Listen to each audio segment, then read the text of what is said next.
headed over to the Curatorium of Secrets. We have something super important to discuss. You remember, right?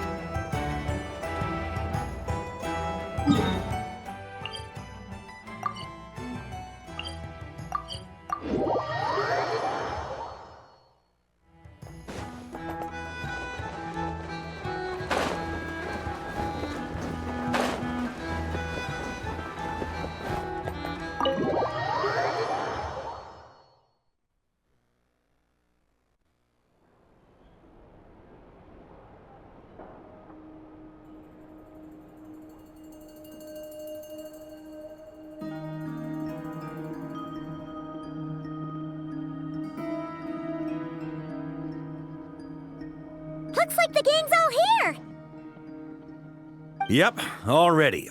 How about you two? Green and good to go? Paimon's ready!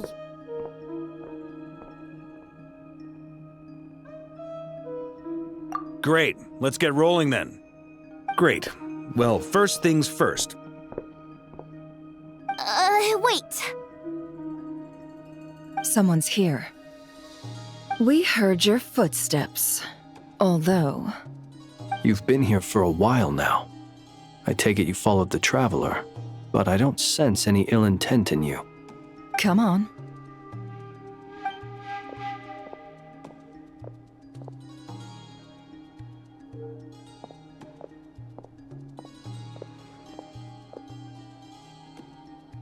I figured it wouldn't take you long to notice me. I come bearing news from my lady, the Knave. Dottore went through the motions of returning to Snezhnaya, but it was obviously a facade. However, he has not returned to the Kuvaki Experimental Design Bureau, nor has he made an appearance in Nasha Town. Well, in that case, he'll be in his lab way up north. I always wondered why he applied for his own private pad. He was planning this all along. Tell them that Sandrone and I will go on ahead. If they still intend to pursue this matter, they should meet us at the research center in the northern tip of Nodcry. Nice of Columbina's two best friends to think of us. We appreciate the heads up. Our sincere thanks to the Fatui for your aid. Lady Damselette may have left our organization, but at least some of her colleagues remain genuinely concerned for her well-being. Not to mention that the doctor's increasingly cryptic conduct gives us great cause for alarm. We have crossed swords many times before, but it's not personal. We're just on different sides. We don't lack humanity. And so, as fellow friends of Lady Damselette, it's only right that you should be in the know about this. Arlecchino's situational awareness has saved us a lot of trouble. I'll leave the map here with you. If you do decide to head to the research center, please proceed with caution. And remember, at least while you're in Nodcry, Lady Arlecchino's subordinates are your comrades if you want them to be. This is very accommodating of you. We can't thank you enough. Just doing my duty. I shall take my leave now. If you need us, you'll find us at the Experimental Design Bureau.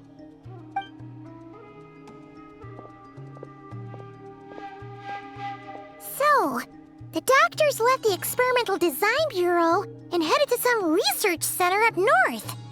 Marionette seems to think he's been planning this for a long time. But when did it start?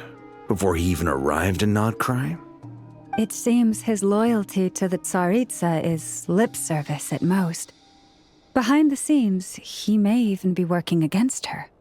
Whatever his motives, we know that he's decisive and incredibly ruthless. Facing him unprepared would be a recipe for disaster. At this stage, it's difficult to predict his next steps. I suggest we split into two groups. We need some people to stay behind and guard Nasha Town. Well, as much as I'd love to help, infiltrating research labs isn't really my area of expertise. But at least take Cool Your Jet's Ducky with you. It should be some help during the battle. And as for Miss Inefa, I suppose you will stay to protect Miss Aino? Detecting operational logic. Protect Aino. Priority. High. Just in case, Servarka, I think it would be best if you stayed behind as well. You can leave the research center to us. I mean, I would have said the Knight of Berea should probably be out on the front line, but okay, fine. Leave Nasha Town to me. Be careful out there, okay? If things get out of hand, fall back right away. Yehoda will be on hand to assist you.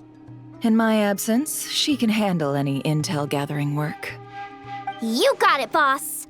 You guys make sure to get back here in one piece, all right? We will. Things are moving fast.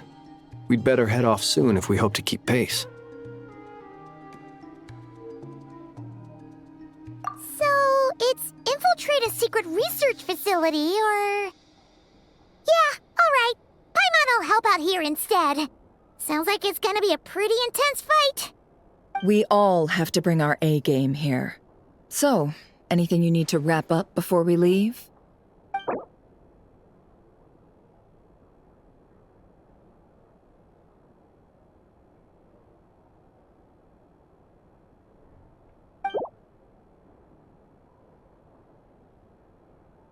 Then you'd better get going. Very well.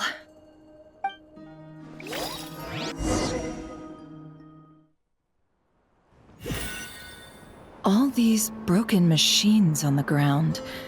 Someone got here before us. Could it be Arlecchino and Sandrone?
That's quite a welcome party.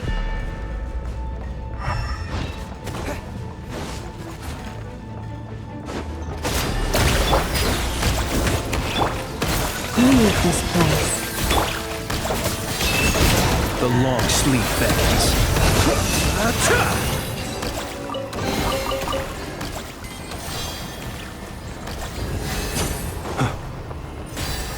Observe.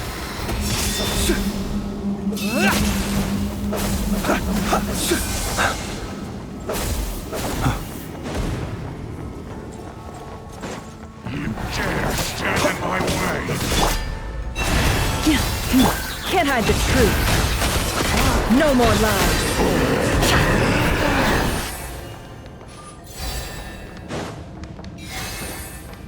Get back! I said get back! Do you hear me?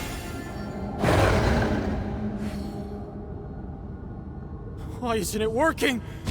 No! Don't come any closer! Don't!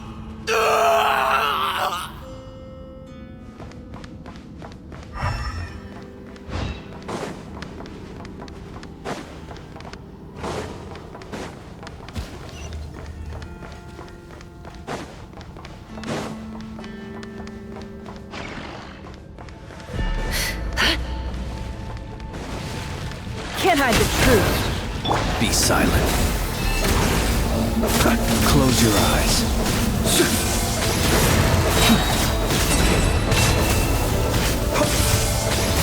Be silent.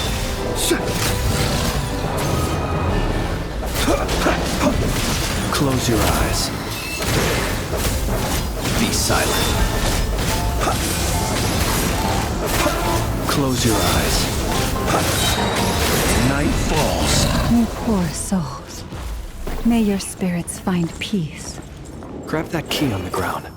We'll probably need it at some point.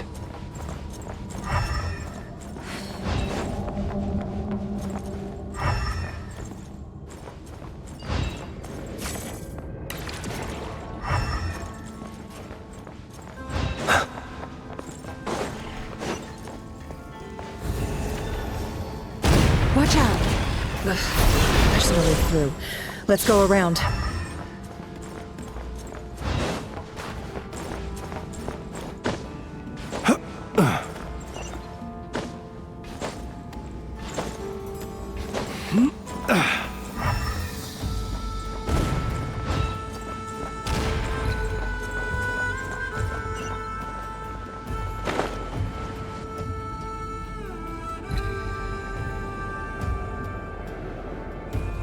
What the? Trespassers? Here? What's wrong with you people? We're looking for the doctor, and we understand he might be here. I see you're fleeing the facility. You looking to settle a score with the doctor? Good luck with that. I don't think you have many chances left. Perhaps. But you might have a chance to live if you start talking. 2 other Harbingers had the same idea as you. They're already inside. But what good is it gonna do? The doctor wouldn't do something like this unprepared. Seems to me that you're not too thrilled about being his subordinate. Also, is it just me, or do I sense monsters nearby? If you'd prefer their company to ours, that can easily be arranged. We need to know what the doctor is up to. Please, if you know anything at all, tell me. This is about more than us versus the doctor. His actions could have consequences for all of Nodcry, and perhaps even your homeland, Snezhnaya.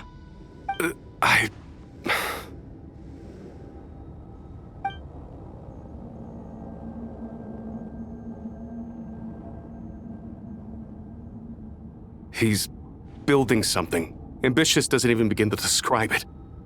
Feels like this could be the big one. God knows how long he's been planning it. A while back, he told us he'd be returning to Snezhnaya. We weren't expecting him back so soon. This time he brought some gemstones with him, or something. 2 of them. The moon marrow spheres. He stole them from their rightful owner, Columbina. Oh, Lady Damselet? Last I heard, she left the Fatui. Before she went, she told us she'd finished what Her Majesty asked of her, and wished to focus on some personal matters. I remember thinking that leaving us might not be the best choice. I mean, I always looked up to the captain the most, and... Back when this all started, the higher-ups dispatched 3 units to Nodcry to execute their plan. They were led by the Doctor, Marionette, and the Damselet, respectively. I was a part of the Damselet's unit to begin with. She never really interacted with us much. In fact, she seemed sort of detached from everything. Not because she was distracted, just felt like she was indifferent to the world around her. Like she had no stake in anything that happened. She always seemed like she was staring off into the distance. Almost as if she didn't see anything worth living for in the present, so she had to look further afield. That's right. She always used to stare up at the sky. The doctor used to stand nearby and watch her. Apparently they got along well at first, but somewhere along the way, she grew wary of him, started avoiding him as much as possible. After she left, everyone in our unit merged with the doctors. He's similarly indifferent to the world, except when it comes to the moons. He seems to have big plans for them. Right now, obtaining the 3 moons is his #1 priority. He even said if he can only get his hands on 2 of them, he'll create a 3rd one himself. How would he create an artificial moon marrow? Maybe the knowledge he gained from the Hyperborean phantoms has something to do with it. Thank you for cooperating. We appreciate the level of detail. I get the sense that you'd serve under Columbina again if you had the chance. Would that be fair? No, she's no longer a Harbinger. As a member of the Fatui, my loyalty will always belong to the Tsaritsa. I'm only telling you all this because I don't completely trust the Doctor. His actions do not align with the goals that first brought us to Nodcry. I understand. We'll do everything within our power to stop him. The Knaves unit is based at the Kuvaki Experimental Design Bureau. Maybe you can seek refuge with them. Well, now we know what's going on here. Artificial moon marrow. He's likely well on the way to completing it. Dottore's technological capabilities are far more advanced than I thought. I fear this could get ugly. Everyone, prepare yourselves.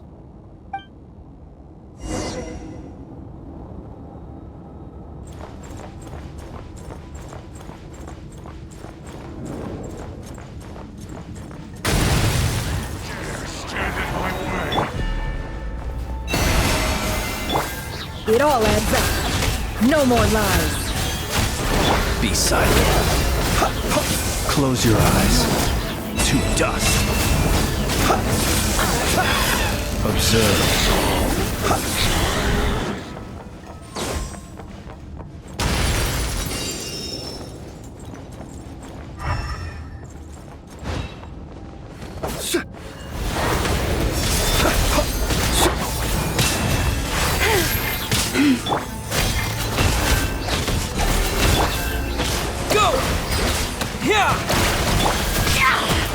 The deception ends here.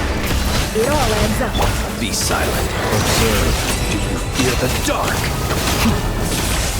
Close your eyes.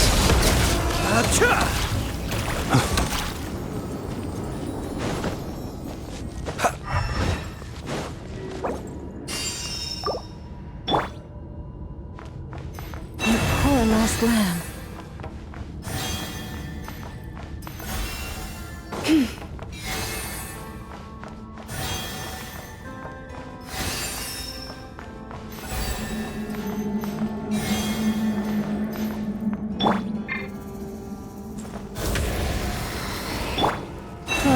Protect us.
That's a bit of a stretch, Dottore.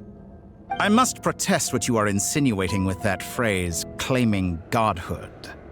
I am not claiming anything. I am stating a fact. You're a researcher. I'm sure you appreciate the distinction between the two. Huh? Wait, you really think you're all that? You'll excuse me if I'm not being a polite little lady for you. We're colleagues. We both know what kind of person you are. By the same token, I knew you'd respond along those lines. You and I both understand that facts speak louder than words. To that end, I've had my people send you a small gift. It should go some way toward helping you understand my present position. What gift?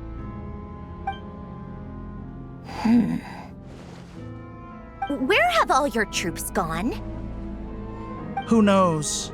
Perhaps they are already marching toward a new world, following in the footsteps of an unknown god. As vulgar and arrogant as you may be, dear Sandrone, I have no intention of taking out my displeasure on your subordinates. They will enjoy equal rights to my own. You sent your people to the Experimental Design Bureau? That's the Tsaritsa's property. Yes, and I am very mindful of Her Majesty's instructions. But you know full well that they do not conflict with my present goals. In which case, all I'm doing is conducting another one of my experiments. Is there a problem with that? Now then, you have a judgment call to make.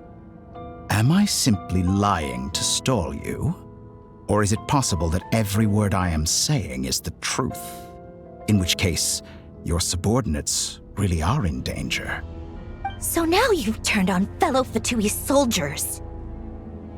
You're completely insane. I have set a new rule for myself. Each person gets one chance. Naturally, that includes you, Sandrone. If you wish to leave, I won't stop you. We are colleagues, after all. Scumbag!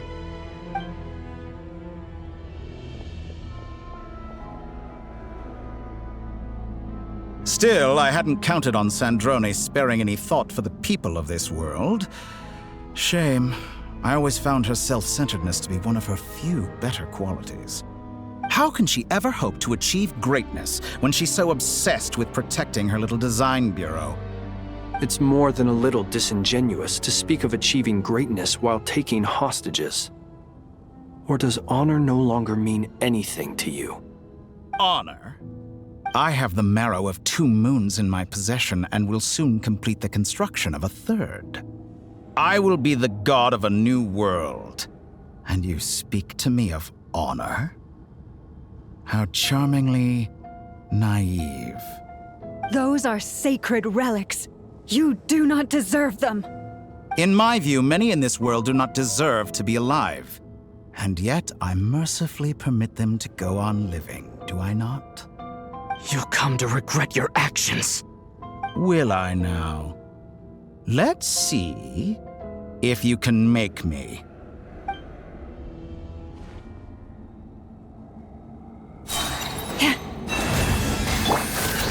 Seek within. Get lost! The night cometh. Be silent.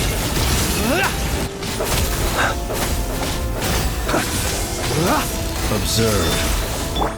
Go! Is that the best you can do?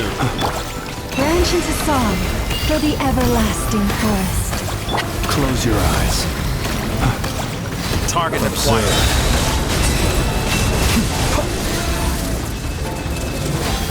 Close your eyes. You poor lost. No more lies. The mystery unravels. Observe. Be silent.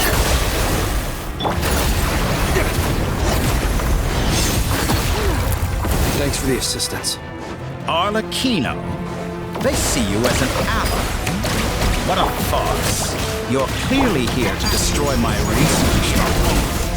I'd say your research is more valuable than your life. Am I wrong? Like a reflection. No more lies. Observe. Close your eyes. Night falls. Witness my rise. How With one heart, disappointing. we pray. Lush as the moon. Can't hide the truth. The deception ends here. Observe. Get lost! I expected so much more from you. Close your eyes. Be silent. This is all it takes to tire you. Forrest? The long sleep beckons. Get Observe. lost! Branch into song You won't feel a thing. for the everlasting forest. Be silent. Close your eyes. How disappointing. Leave this place.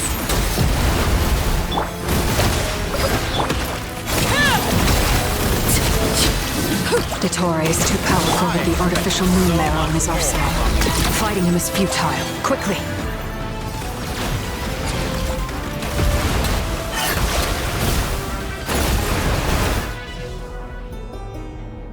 Let's go.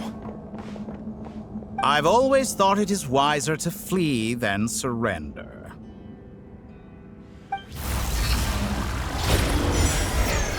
Watch out! What the? Forget about me! You should... Where's the Traveler?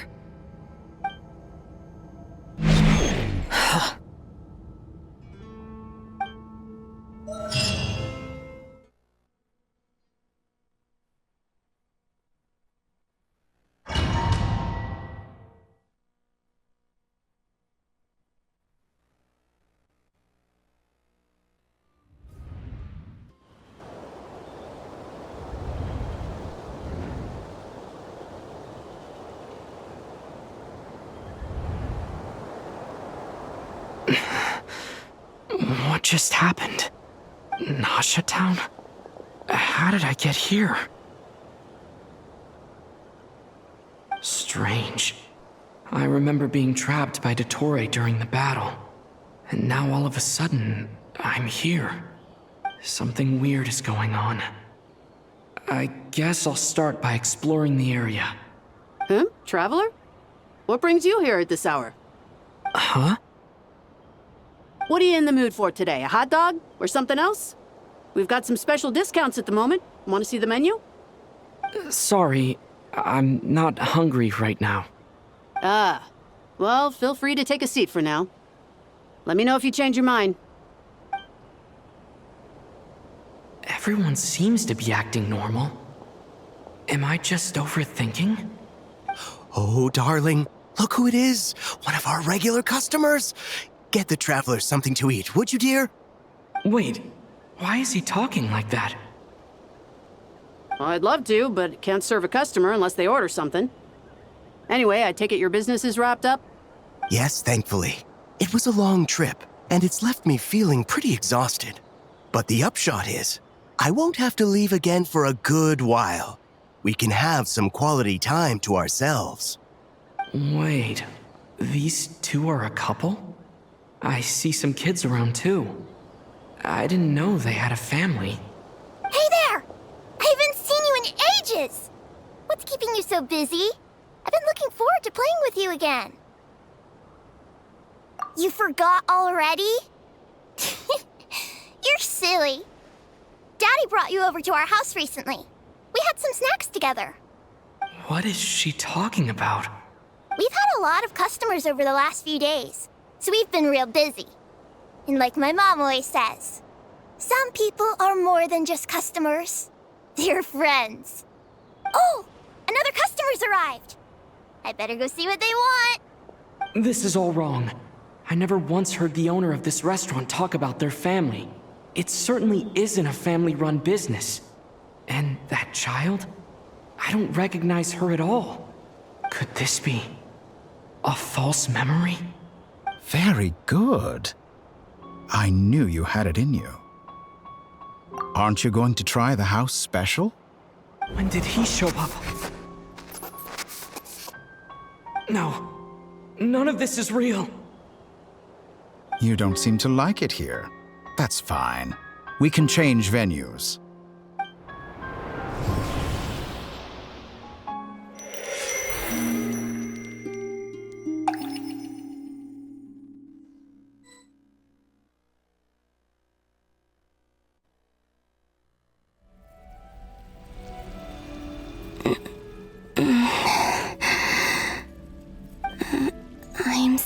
alive? Where is this place? It took all my strength to open the moon gate, and then I leapt into it. So this is the moon's reflection? The mysterious realm beyond the gate?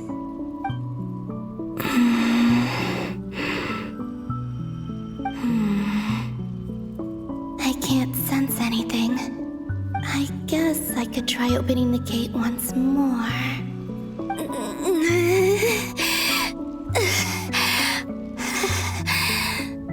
No response. Maybe this space can't be opened from inside. If this was the space that killed both RYZEN and his lover, then why am I unscathed? Or... no, I'm not unscathed. Even the air here feels frozen in place. There is nothing here with which I can restore my power. I should conserve my strength and proceed with caution.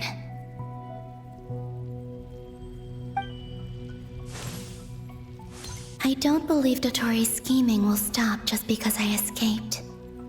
If there is any chance that I can get back to the others, any chance at all, I must return.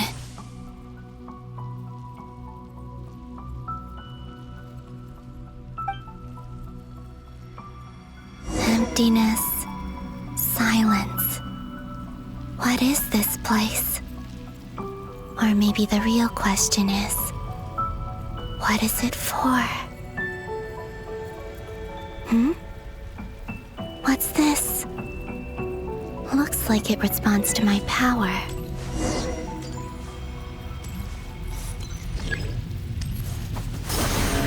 Golden. Like Kuvaki. Is it some sort of guide? And why does it feel so familiar?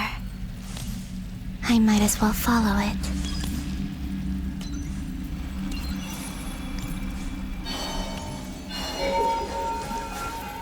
Where does this lead? Could it be the exit?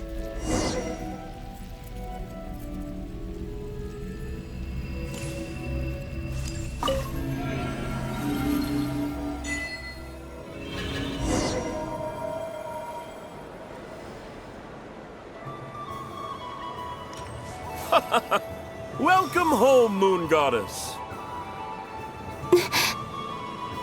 Is this Nasha Town?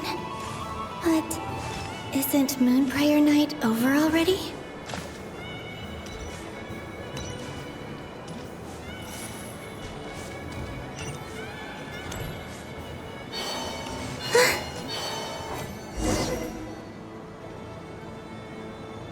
Goodbye for now, Columbina.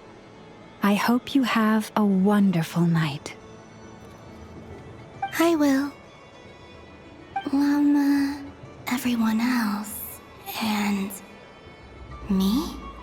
Are these my memories?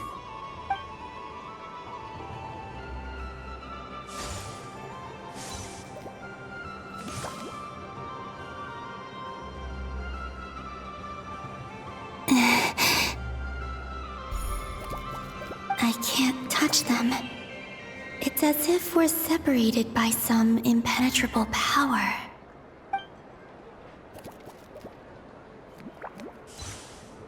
Over here! Over here!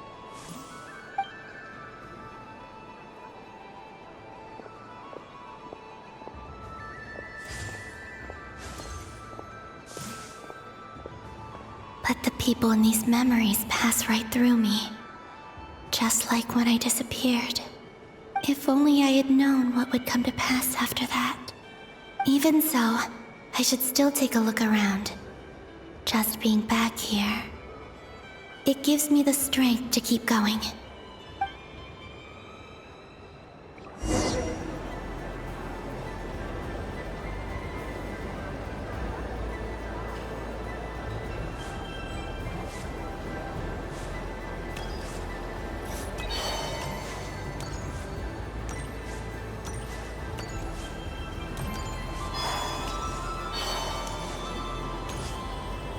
Welcome home, Moon Goddess. Oh, you're the genuine article. Alice was right. This moon prayer night was worth watching after all. Oh, yes. That was the fortune-telling stall run by Barbeloth from the Hexen Circle.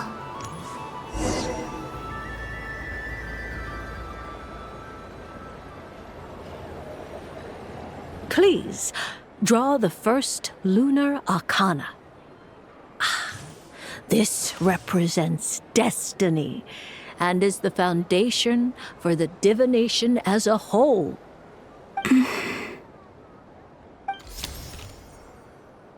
My destiny. I believe the card I drew was the moon. Now that I think about it, Barbeloth's divination was absolutely right. It's almost time to draw the last card. The one that represents the future.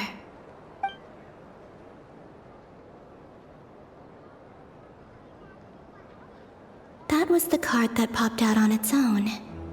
From here, I think.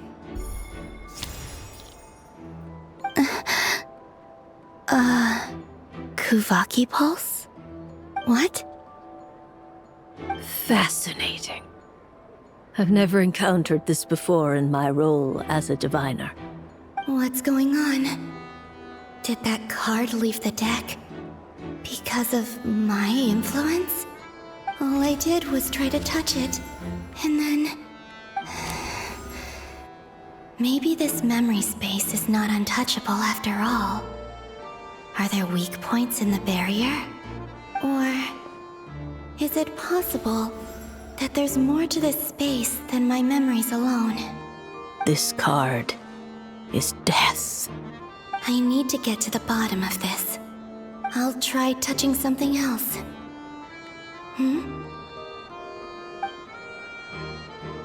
Is this... the wind? No, it's gravity. It's pulling me outwards. No, Traveler!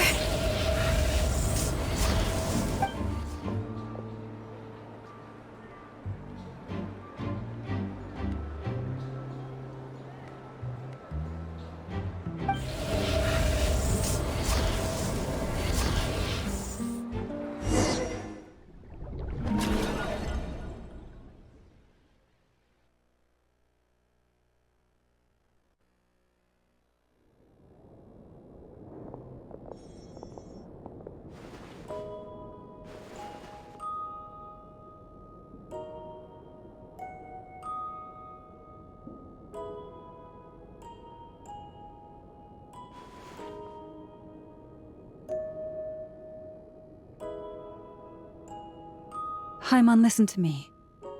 From the bottom of our hearts, we are so sorry.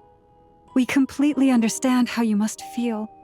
The Traveler is trapped, and we all feel responsible for it. Don't say that! Paimon's not a little kid!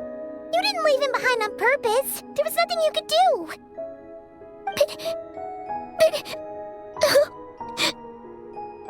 He's all alone in there! What if something happens to him? What are we gonna do then? We've barely spent any time apart since we met. Is he gonna die?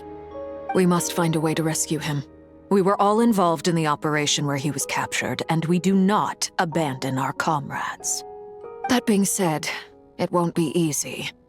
Through conversation with the others on our return, we've arrived at a basic idea of what we're up against. Dottore's lab has clearly been in operation for a lot longer than we realized.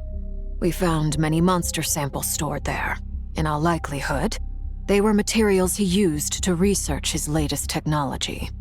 We also know that through his contact with the phantoms of Hyperborea, he gained knowledge about the moons and certain Hyperborean technologies. Using this knowledge, he then fashioned an artificial moon marrow to serve as a replacement for the frost moon beyond the sky. Unlike Columbina, Dottore is not being rejected by Tevat. And even with 2 of the 3 moon marrows, his power far exceeds all of ours combined. Once his 3rd moon marrow is complete, Dottore will have completely seized the authority of the Three Moons. Tevat's most primordial powers will then be in his grasp. Does that mean... I'm afraid so. No one could have predicted this level of insanity. Not even from Dottore. And unfortunately, his insanity is coupled with an intellect and ambition that not even his peers in the Fatui can match. This is dire. Sounds like the world is done for. The Three Moons' authority can influence the very fabric of time and space. I dare not imagine what a monster like him would do with that kind of power. The trouble's already begun, I'm afraid. On our way back, we discovered that part of Nodcry is being enveloped by an unknown energy. We cannot ascertain what is happening inside. I'm convinced this is Dottore's doing. Not that there's any way to prove it. The issue is, we have no idea what his intentions are. The only thing more frustrating than facing down evil is knowing that it will surely come, but not knowing when. The Doctor is guilty of numerous crimes in Mondstadt as well. One of our knights, well, former knights, his father was murdered by Dottore. His ideology and methodology are a danger to everything in his path, from individuals to entire nations. He does not feel guilt, even when he acts against his own people. He doesn't see them as his own people, that's why. People like him see everyone else as beneath them. Right. He views other people only in terms of how they can benefit him. That's the basis of all his social connections. Granted, he's hardly the only harbinger to pursue their own interests. We all do. And Her Majesty is gracious enough to permit it. Still, her mercy has its limits. Dottore's actions have gone beyond even what the Fatui could have imagined. Usurping divine authority to become a god. For a servant of the Tsaritsa, that goes beyond being disloyal. It's treason of the highest order. We can't expect him to heed the Tsaritsa's will once he gains the Three Moons' authority. Even we harbingers consider him the most self-interested among us. Poor Traveler. Of all the people to get caught by... We have to go save him right now! Please! We gotta find a way! Paimon, I promise you, we are with you all the way. I get how you feel. I do. But it's gonna take more than strong emotions to take down an enemy like Dottore. What we need now is more information. Right. We can't even guarantee he's still at his research center. Before we can think about mounting a rescue operation, we need to confirm the Traveler's location. I'll find a way. Paimon knows, but... She's so scared. If anything happens to the Traveler... He might be the strongest person Paimon knows, but he's still human. He feels pain and bleeds just like anyone else. Then think things through before you stick your neck out. Unless you want to lose your head. Sandrone. Miss Sandrone, you're okay? Put the stuff over there, and be gentle with it. Am I okay? As you can see, I've had to move my whole livelihood out of the Experimental Design Bureau. It's been swallowed up by Dottore's energy field. If I'd left it any longer, I probably would have gotten stuck there. Ugh, Dottore always goes a little loco when he finds a shiny new toy. Not that he'd ever admit that. But this time, he's gone full psycho.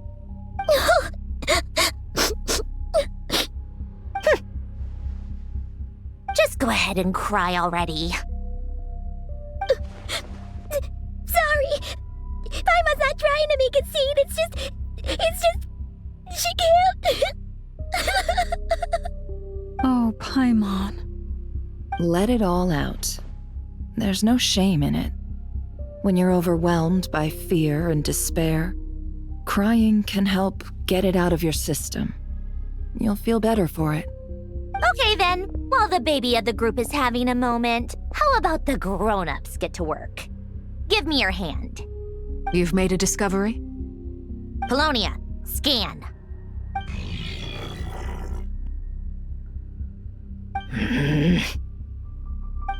You, hand, now.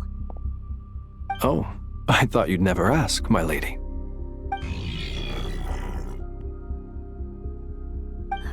Curses!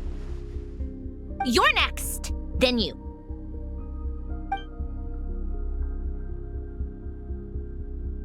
Dottore, you son of a... He's done something to us! Everyone who entered his research center has been implanted with some sort of curse. I don't feel anything unusual at the moment. Does that mean it hasn't activated yet? Is there a way to figure out its purpose and what might trigger it?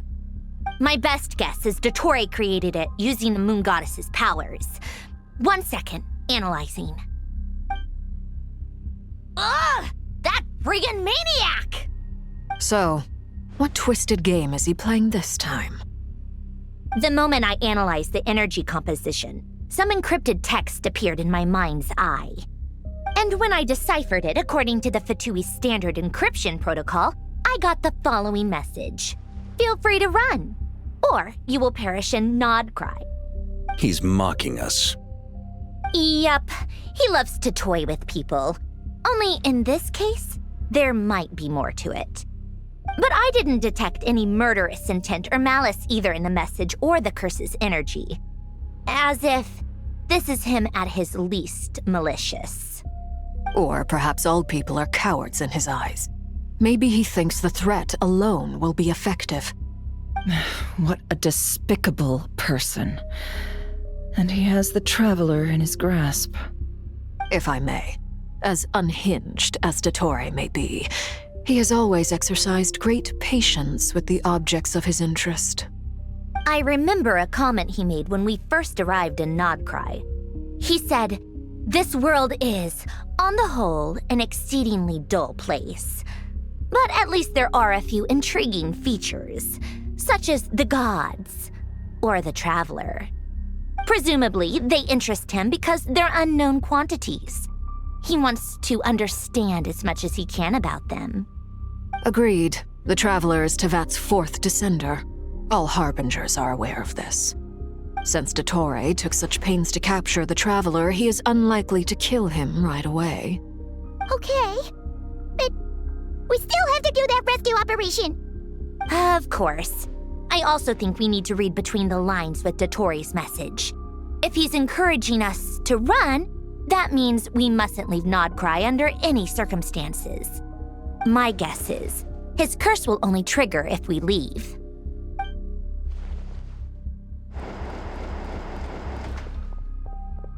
We've discovered multiple energy fields. Albedo is still attempting to analyze their structure. He told me to report back first.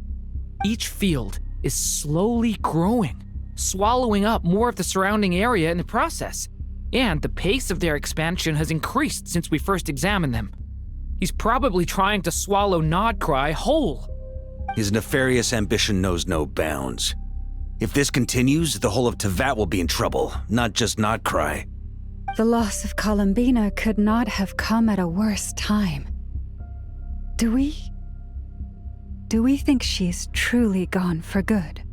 She entered the space beyond the Moon Gate, knowing what became of RAZER and Thalindus. I'm sorry, but I fear the odds aren't good. Don't be ridiculous. If I know her, she's busy finding a way back as we speak just so she can annoy me. She isn't dead. Whatever has become of her, the fact remains that we are two comrades short on the eve of a decisive battle. We need to find out the Traveler's location, but there is also other work to be done. Agreed. Whatever Dottore's planning, we have to get the local populace somewhere safe. So, as well as a rescue mission, we have to organize a mass evacuation at the same time. It would be best if someone could approach leaders of neighboring nations and negotiate emergency asylum for Nodcry's inhabitants. Can anyone handle that? Snezhnaya is one option. I'll see what I can do. Guess it'd be so much easier if the Traveler was here. No! Stop thinking like that, Paimon. Paimon will join you. She's pretty well connected thanks to the Traveler. Maybe it'll come in handy. Either way, that's what the Traveler would do if he was here.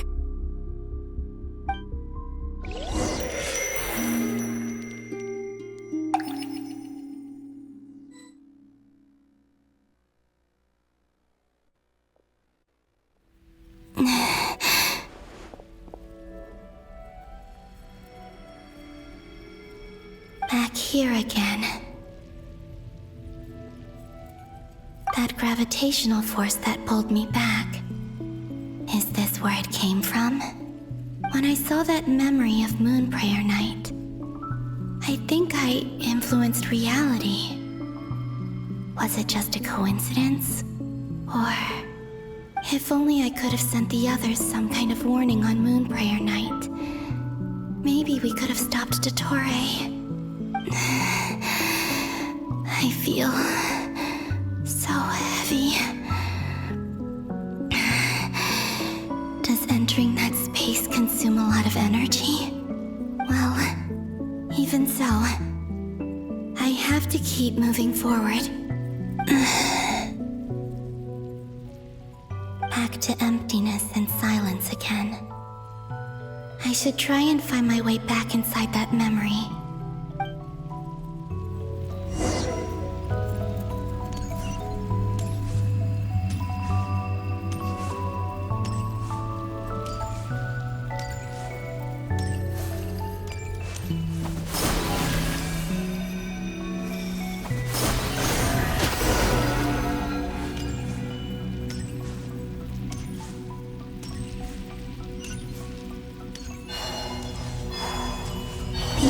From last time isn't showing up. Looks like I need to gather these scattered fragments.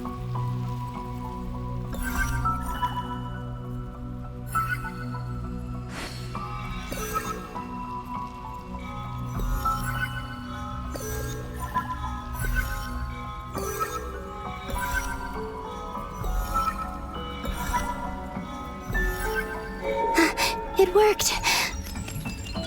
Hopefully I can stay inside for a bit longer this time.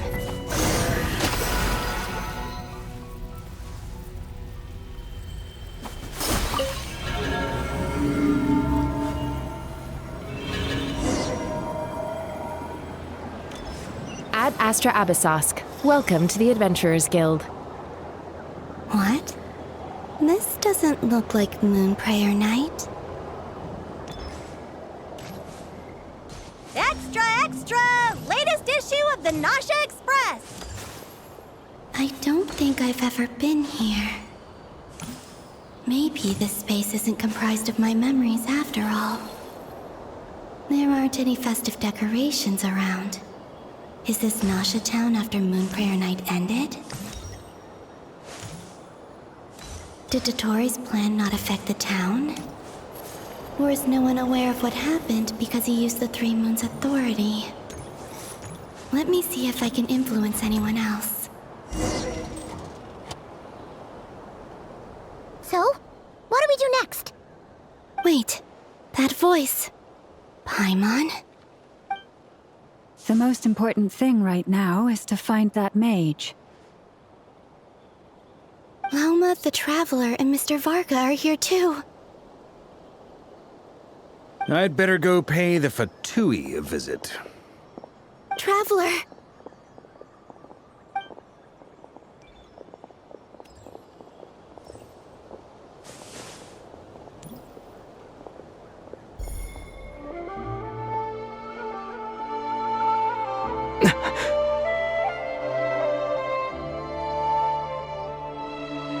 Columbina?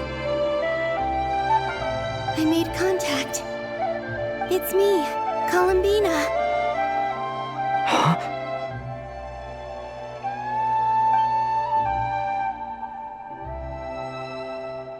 Traveler? Let's go! This is no time to be spacing out!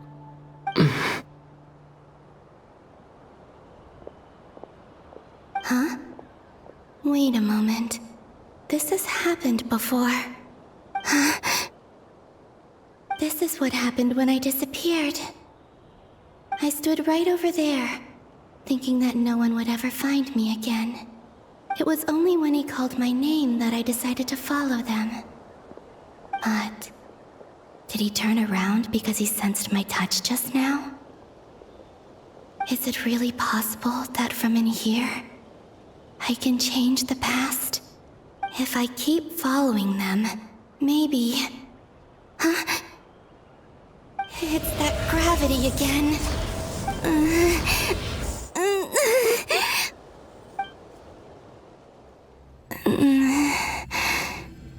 Every time I influence reality within that space, this force intervenes and pulls me back. It's as if it's trying to stop me from leaving.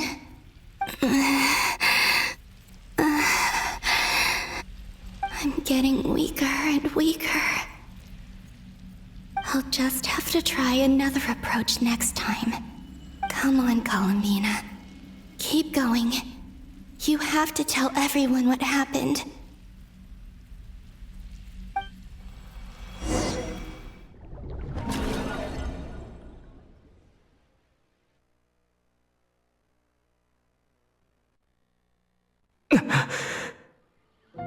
Suddenly, I've been plunged into darkness. Alone. It feels strange. As if something has grabbed hold of me. Is Toray now powerful enough to interfere with space itself? Look at you, standing so still in total silence. I almost didn't recognize you. Hello there, traveler. He seems to be in a good mood. Wait, what's that behind him? Ah, so you noticed. This is the completed trilune. 2 primordial moon marrows and 1 artificial specimen. You are wary of it. Good. Maintain that reverence. You performed well in that recent battle. Brave and reckless as always. Courage is the sign of a true hero, and impulsiveness is the hallmark of those who strive to advance. I say this not to belittle you. Most creatures are far more timid by comparison. 3 moon marrows? Does that mean the artificial one is now complete too? Well spotted. What do you think? For a replica I built myself, I dare say it looks the part. Toray, are you planting illusions in my mind? I have no interest in fooling your eyes. On the contrary, I hope to show you the true essence of all that you see before you. Is this not a beautiful city? People live in peace and find joy in their work. The streets are safe. People can even leave their doors unlocked at night. You might say it is the Elysium everyone dreams of. All available data indicates your values and worldview conform with the mainstream. This kind of society should be quite to your taste.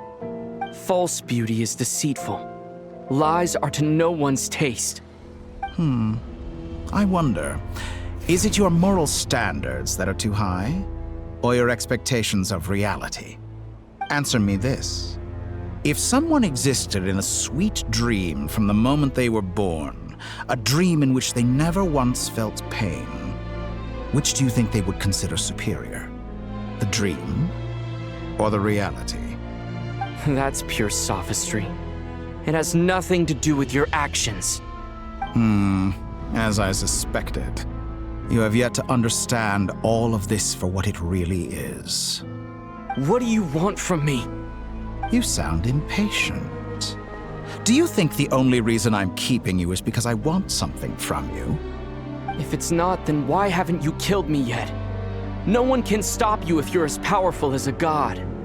I'm delighted you recognize that fact.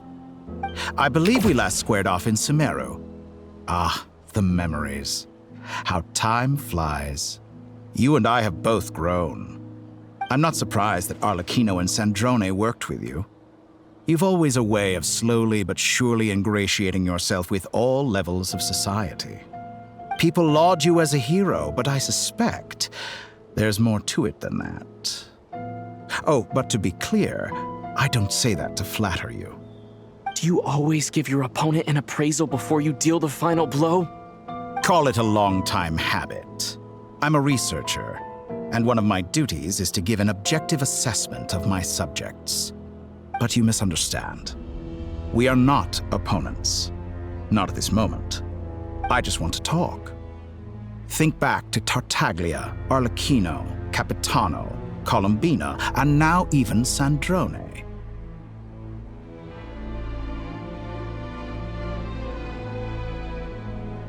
You've worked with each of them in the past. I believe you can work with me as well. What makes you so sure? Well, why not? Should the good associate only with the good and the bad befriend only the bad? I like to think we could have a more mature relationship than that. Surely you don't think all your relationships are grounded in friendship or shared ideals? People come together because it benefits them to do so. If you think of the people you admire, you must surely admit that they have provided some benefit to you. Morality, ambition, dreams. People have plenty of words to embellish the nature of their relationships. But once you break free from those ethical frameworks, you will see that the only thing connecting the two of you is mutual benefit. And that is what I'd like to talk to you about. We're finally getting into it. He's probably been planning to kidnap me for a long time now. But for what exactly? He has the authority of all three moons. I won't be able to gain the upper hand in a fight. Best if I pretend that I'm willing to negotiate for now.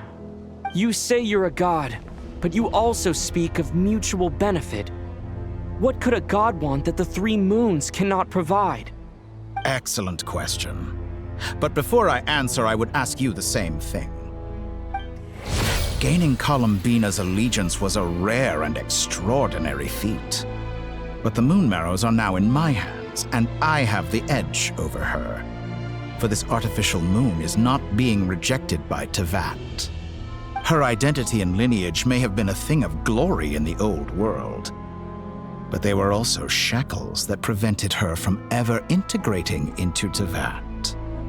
I, on the other hand, you may view me as a thief, but I have overcome that limitation. So what is it that the three moons cannot grant you? What stops you from negotiating with me to get what you want?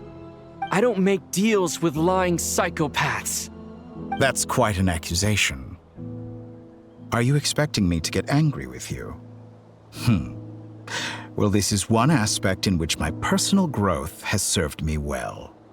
In the past, my less mature self might have been disappointed, perhaps even angry, over a small setback like this. Like when you and Lesser Lord Kusanali joined forces to oppose me, for example. But things are different now. Just as the rich do not quibble with the poor, I no longer find myself perturbed by these trivial affairs. Human relationships end with conflicts of emotions and interests. But relations between humans and gods are different. And ours is even more unique. I have ascended to the highest heights and laid claim to unprecedented horizons. And you were no ordinary person to begin with.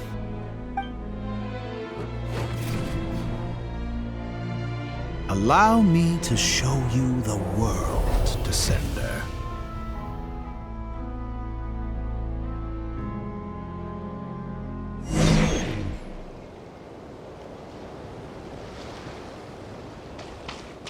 To stand, walk, jump, sit, and lie down. These are the most common of behaviors. Have you ever wondered why we were born following such laws? Who stipulated that we could not fly instead of walk?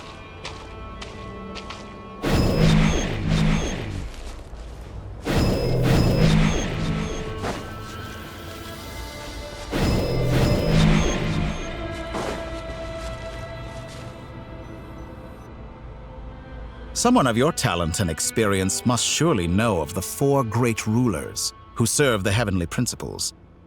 They govern life, death, time, and space. One wounded by a blade will die from blood loss or infection, and one who falls into a lake will drown in agony. The elderly wallow in solitude, and the solitary age faster. Eventually, new life is born, only to embark on the same path of suffering. These 4 divisions anchor the world and shackle those who live in it. But they themselves transcend its boundaries, squandering the power bestowed by the heavens.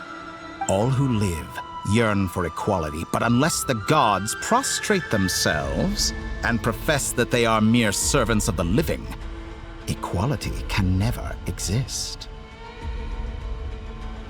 Who makes the rules we must live by?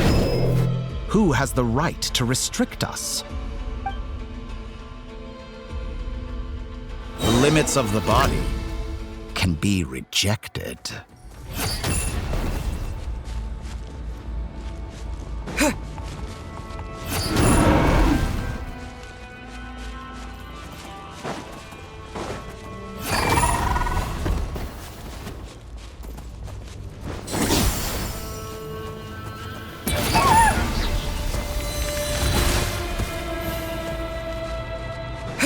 How does it feel to be among those with absolute power?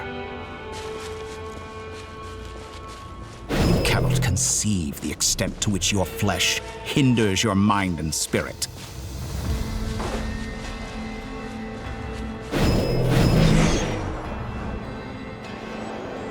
Only by discarding our useless, primitive eyes can we perceive a new world. How narrow-minded we all were in the past. Why should the final answer of the world not be the power that predates those of life, death, time, and space? The power of the Trilune. Through it, I have glimpsed new experimental possibilities. Nature suppressed, authority exiled, souls controlled.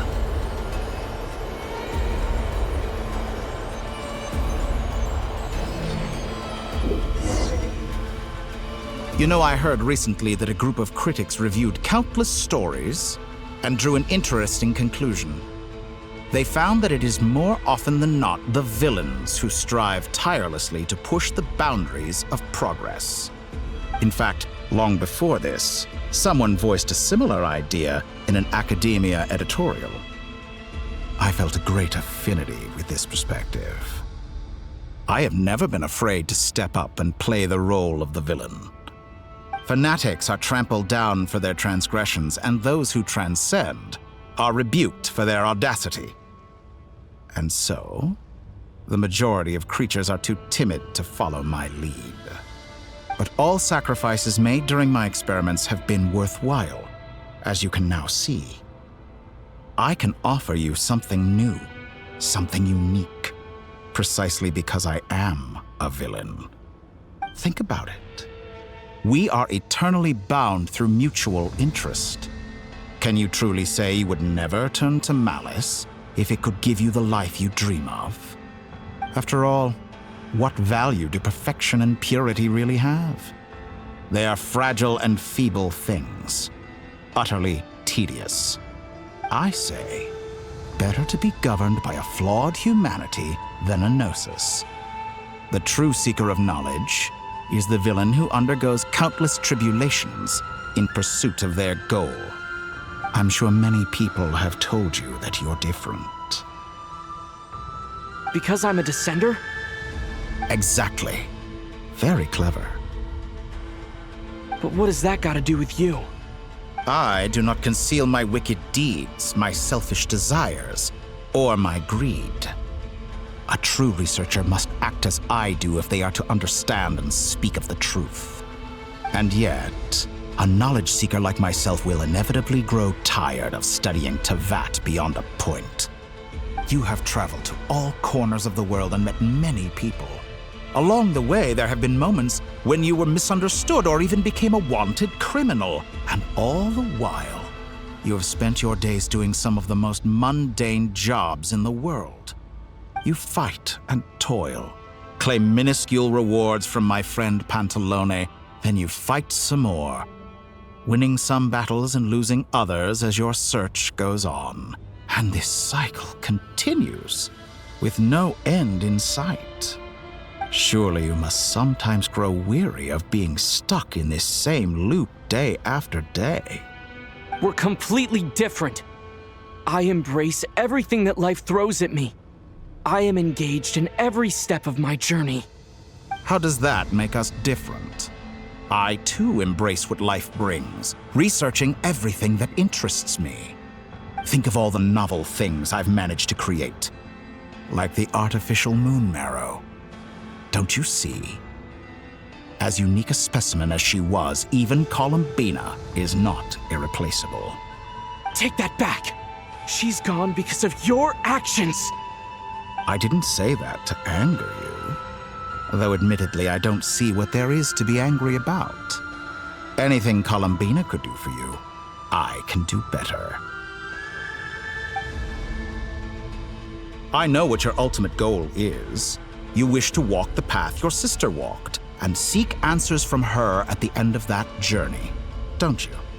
Someone like you could never understand what it feels like to care about another person the way I care about her.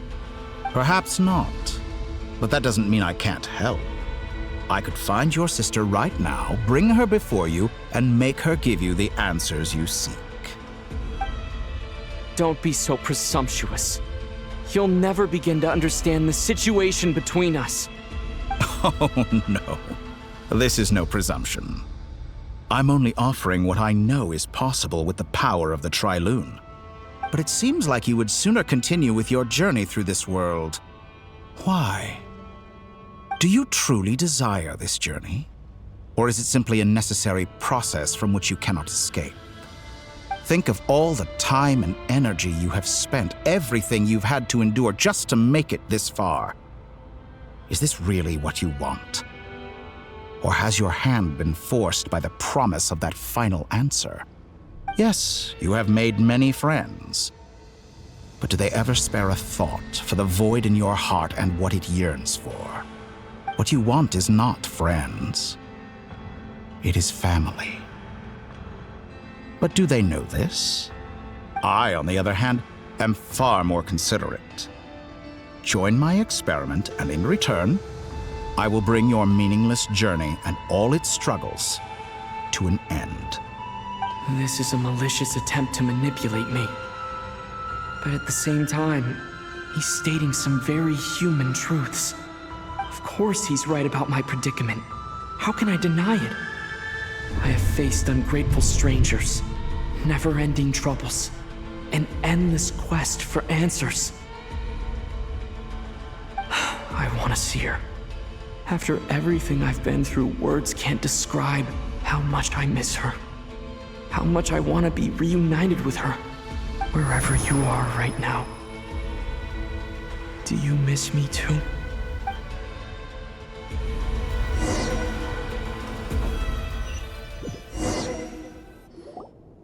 All right, everyone. Our next mission is clear. We need to contact all the major organizations, explain the situation to the public, and then begin the evacuation. The residents of Not Cry are quite dispersed. The two most populated areas are the Southern Isles and Pyramida. Miss Lauma, I will leave Hisi Island and Nasha Town in your hands.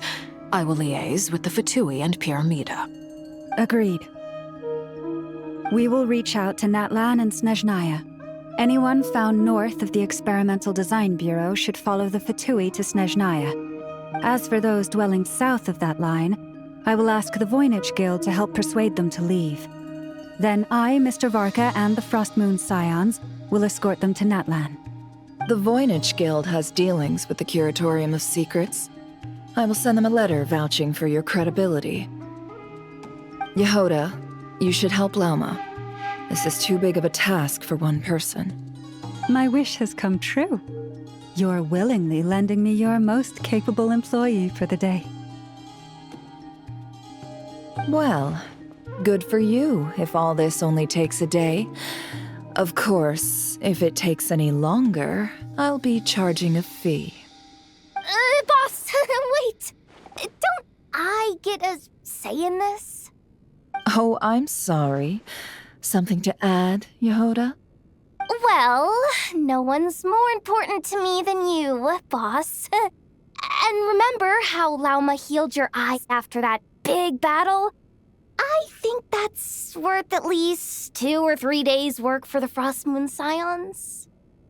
Are you completely incapable of acting in your own self-interest? Or do you simply devalue your own labor? Are you sure you don't want to come with us? Who will see to our other work if we're all busy evacuating residents?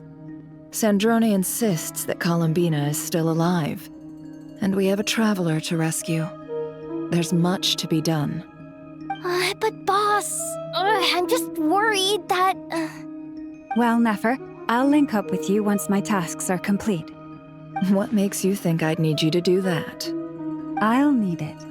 And considering the way you approach certain matters, I think you'll be better off with me present. That's quite enough. Just focus on your work first. I bet we're in for an uphill battle here. But we can help out too. Inefa and I are gonna help Nasha Town's residents carry their stuff. Loading schedule. Store essential local research data and technology samples, then escort the people to Natlan. Understood. I will execute this to the best of my abilities. Great stuff. Thank you, ladies. I've contacted the Lightkeepers. A colleague of mine will join us shortly. I will persuade them to conduct a thorough search of the region to ensure that no civilians get left behind. As for me, I guess I'll be making an early return to Sumeru. I think it's important that someone informs the Dendro Archon of what's going on in Notcry. Roger that. Someone should inform Mondstadt, too. Mr. Duran, can I trust you to handle that? I think you fly faster than any of us can run. As an added incentive, get there fast enough and I'll see about getting your gliding exam waived. Really? Ha! Mission accepted, sir. I intend to stay behind and help Miss Sandrone with her research. She has some alchemy-related questions that she'd like me to explore. She recognizes your expertise, then. I wish you a fruitful collaboration. Thank you. In truth, I was surprised to hear her express an interest in subject matter outside of machines. I believe she has been investigating some Fontanian technology recently. She made a point of bringing the relevant materials with her when she left the Experimental Design Bureau. She's sorting through everything in her room as we speak. I should mention that we have one other friend who isn't present. He hasn't made his position in all of this clear. But if we know anything about him, he's likely investigating on his own. Paimon's been very quiet today. But I know how close she and the Traveler are with the Natlanese. She should come with us to the border. Okay. Paimon will do her best. Make sure to heed Sandrone's warning. Many of us have been cursed by Dottore. As such, under no circumstances should anyone cross national borders. Remain within Notcry. That aside, personally I have faith in Columbina. Things look grim, sure, but who knows how it'll play out. Same goes for rescuing the Traveler. Both of them are important allies and friends. We'll be counting on you to gather intel on them, Miss Nefer.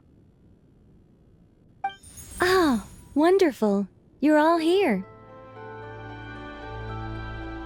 That voice again! Nicole? Whoa, that was loud! And it came out of nowhere. So mysterious. Sorry, this is the only way I can speak to you all right now. Please accept my apology. Anyway, time is short. I'll cut to the chase.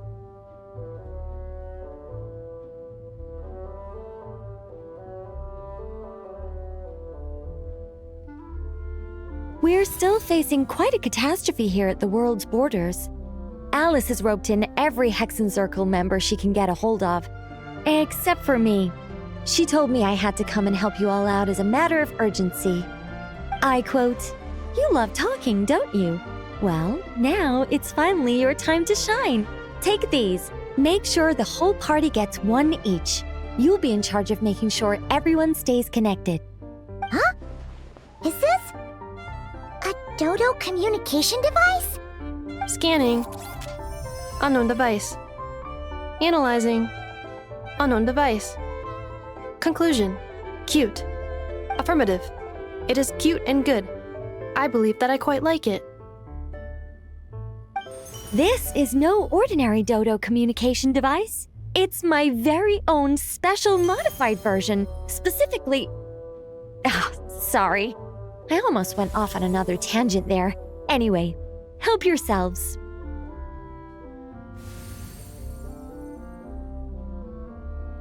It will allow us to communicate over long distances within Nodcry. No more worrying about shuttling messages back and forth. What astounding technology. Am I right in assuming that it relies on your personal abilities to function, Miss Nicole? Yes, exactly. Right on cue, Albedo. I'd love to brag to you all about how it all works. But no, next time.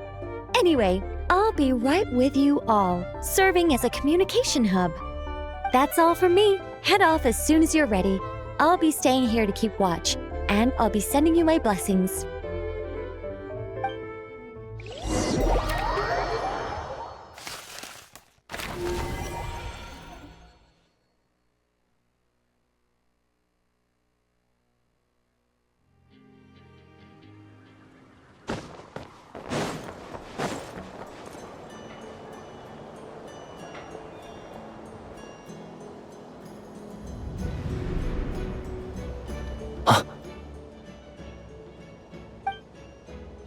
Sir Flint. Perfect timing. I just arrived myself. You are most considerate, Master Ilua. But in fact, I know you have been sitting here for quite some time. If you saw me, why didn't you say something? I was curious to see how long you could sit still for. Also, shouldn't you have managed to sense me approaching? That would be a first. You always seem to appear out of thin air without making a peep. Also, how many times do I have to tell you not to address me as master? I don't qualify. I beg to differ. Why should a young man so well versed in social graces as yourself not be worthy of that title? Please, Lord Flint. Sir Flint. I'm begging you, don't flatter me into complacency like you do with everyone else. You understand me better than most. My newest acquaintances tell me I love complimenting others. What do you think? I think they don't understand why you do it. You just love puffing people up till they're a big, happy ball of hot air that floats away into the sky. In all sincerity, I can only hope that they bring good tidings when they come back down to Earth. Is the situation that bad? We just held a strategy meeting. Let me fill you in.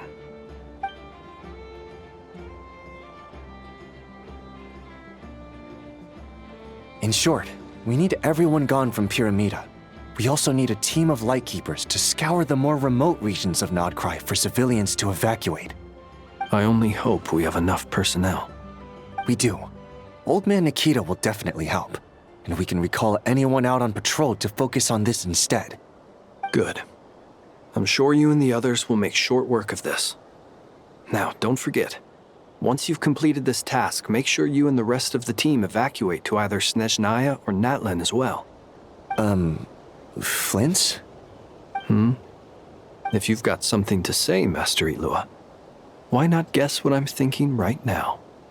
You mentioned that you have something else to deal with later. How difficult is it going to be? I doubt it will be easy. I know you're a Lightkeeper, and it's your duty to protect others in times of crisis. But I have a feeling that you'll be walking into grave danger. However bad things have gotten in the past, Nodcry has never faced a mass evacuation before. But from the sounds of it, you don't intend to come with us. I don't mean to pry, and it's probably none of my business. But whatever it is you're intending, you don't have to go through with it, you know. I've been afflicted with some sort of curse, and I'm told it may well trigger if I set foot outside of Nodcry. As such, I cannot leave. I have to act, if for no other reason than to fight this curse. What? No. Why? Why would anyone want to curse you? There are plenty of people out there willing to trample over others in pursuit of their own goals. Frankly, Sir Flint, I am furious. You're making light of what is an incredibly serious situation. Indeed I am. And? And what? I told you, I'm furious about this. Nothing I can do about it, I'm afraid. Things happen, and we just have to deal with them. If you find yourself feeling angry, perhaps start by drinking a big glass of water. Hey, you mean you're completely unmoved by my anger? I'm devastated. Then allow me to express my sincerest regret. Come by the lighthouse sometime. We'll catch ourselves a few fish, have a little barbecue, play some cards, and bask in the sun. Maybe I need to spell this out. Lean in a little, Flint. Oh my, this doesn't bode well. Word is that you were caught up in a real horror show recently. People were amazed that you returned safe and sound. They've been debating whether you're even human. I've returned safe and sound from plenty of crises. When you say people, do you mean other people, or do you just mean you? Fine. I'll be frank. You're not human, are you? Heavens. Now that's a horrifying thought. You know what? Forget it. We'll revisit this once it's all over. A sound plan. Albeit a little ominous sounding. Just promise me you'll come back in one piece, all right? For you, Master Ilua. How could I refuse? Also, please pass my regards on to our colleagues. Tell them, thank you all for your assistance. Please put safety first as you proceed with the operation.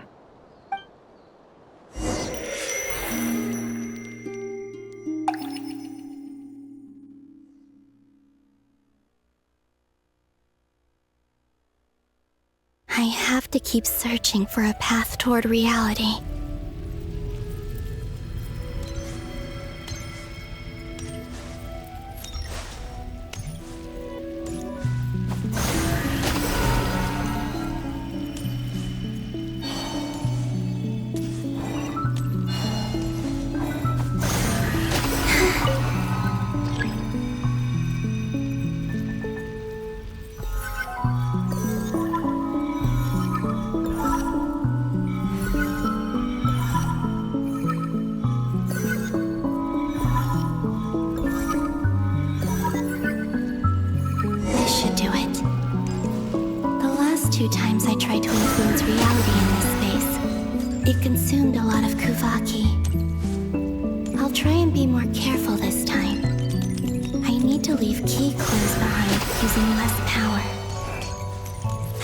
Everyone still remembers what I said on Moon Prayer Night.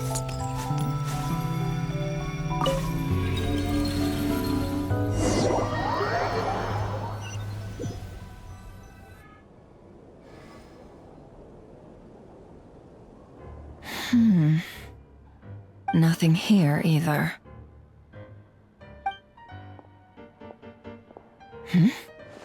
Flint's? Ah, Miss Nefer. What are you doing here? Unless... I just spoke with Ilua about arrangements for the search and came for a walk nearby. As for you, why would... It appears we think along similar lines. And neither of us likes to accept things at face value. As well as figuring out how to gather intel on the Traveler, I wanted to confirm some of my own suspicions. Also, we'll need to bring a lot of force to bear against Ettore, even if we're only looking to rescue the Traveler. We can't leave anything to chance. You don't think Columbina perished either, do you? I'm merely considering the possibility that she survived, just as you are.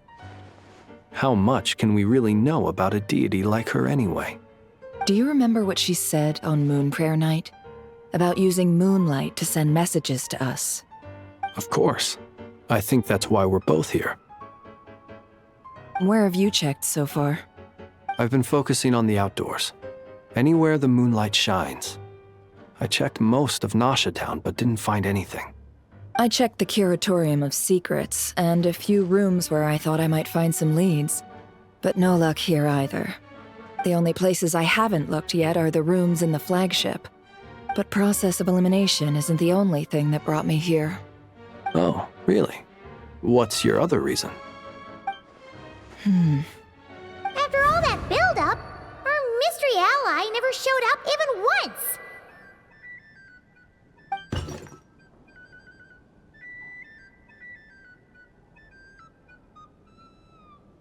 Huh?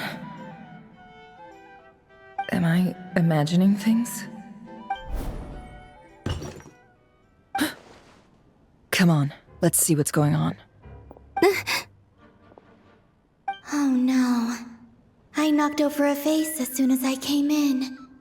It must have been caused by a Kuvaki fluctuation when I entered the space. Although, it seems like I'm not about to be pulled away this time. It looks like as long as I'm careful with my actions, it doesn't count as influencing reality. Anyway, is this the flagship? The Traveler mentioned that's where he was staying. I only went into the lobby last time, so I've never actually been here before.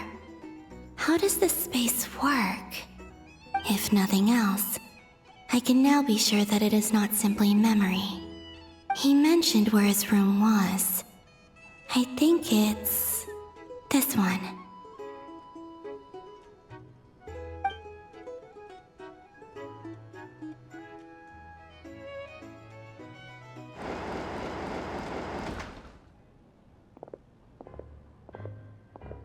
The door is closed. But if this is anything like when I disappeared, then maybe...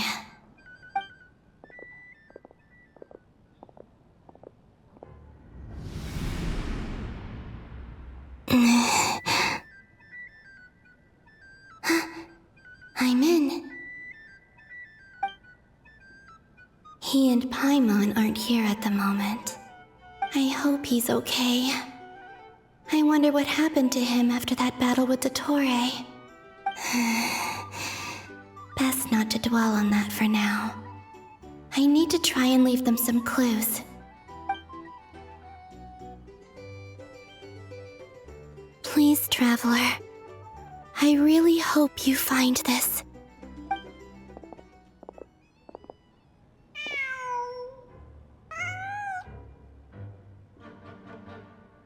Huh.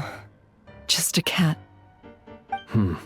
Nothing else here strikes me as noteworthy. Didn't you stay here for a couple of nights once? Before Rarir showed himself, yes. It's also where the Traveler and I first met. Did you notice anything unusual during your stay? I remember thinking how much noisier the flagship is at night compared to the graveyard. Other than that, no. The Traveler and Paimon were most congenial neighbors. This is where they've been staying, yes? Over here? That's right. I wouldn't usually condone breaking and entering, but we can make it up to them later. Focus now. I have to write a message on the wall using Kuvaki, just like I said on Moon Prayer Night. Simply open your windows on nights when the moon shines bright, and the moonlight will naturally flow towards the words I have written. Here goes. I'll need to carefully control my strength.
There's a noise outside the door. Is he back?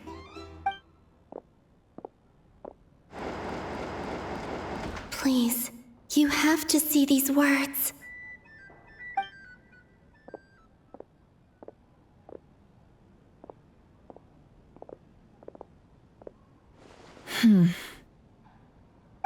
Well, do you sense anything?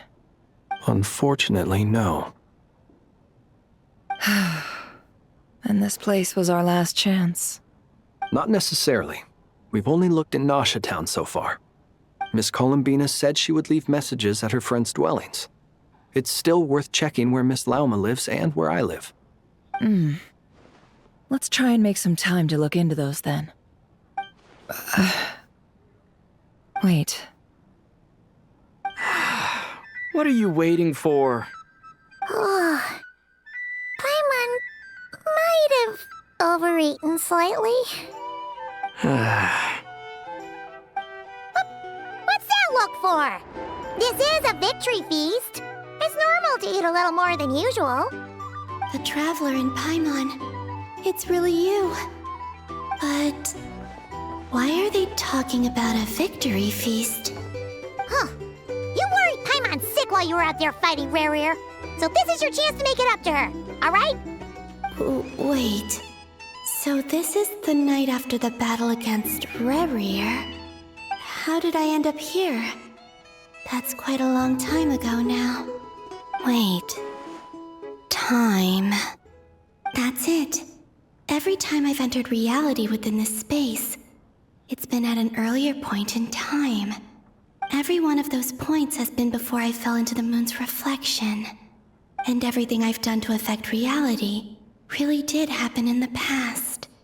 Does this mean that within the moon's reflection, time flows backwards? Starting from the moment I fell in? Not long till Moon Prayer Night now. It's gonna be even livelier than tonight. Although, it's gonna be sad saying goodbye to the damselette. She seems like a really nice person. Paimon. No, I can't. Even if I make contact, they probably won't understand what's going on. And in any case, I'll likely get pulled away again if I do. Instead, I have to find a way to get them to notice what I've written using the moonlight. Wait, even I hadn't thought of doing that before Moon Prayer Night. They'd never conceive of that possibility. Is there truly no other way? Don't lose heart. We'll find a way somehow. Huh? Oh, you say that, but the Frost Moon is beyond the fall sky. If we wanted to go visit her, how would we make it through to the other side? We might not have all the answers now, but I'm sure we'll find a way one day. Huh. Guess someone's gotta be the optimist.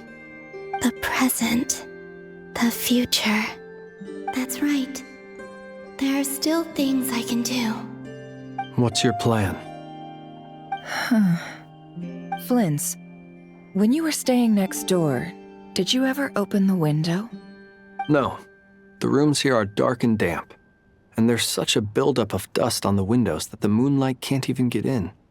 I didn't think it was worth the trouble. The moonlight? Ah, I think I see where you're going. One moment. I'll see if the owner is available. Don't bother. Time is of the essence.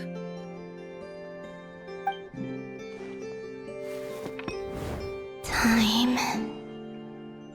Even if no one sees what I've written at this moment, maybe someone will remember what I said after Moon Prayer Night. I need to write down as much information as I can. And maybe one day...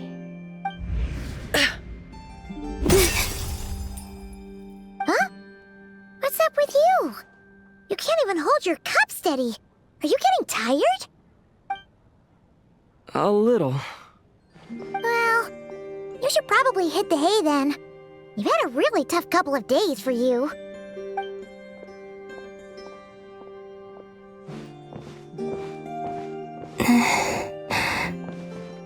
You truly have.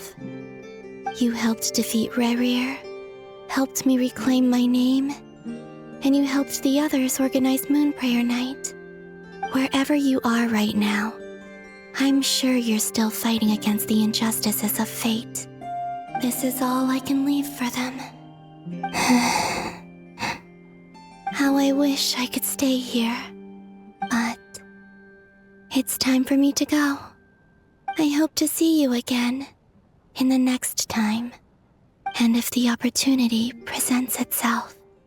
I will surely return to your side. Huh.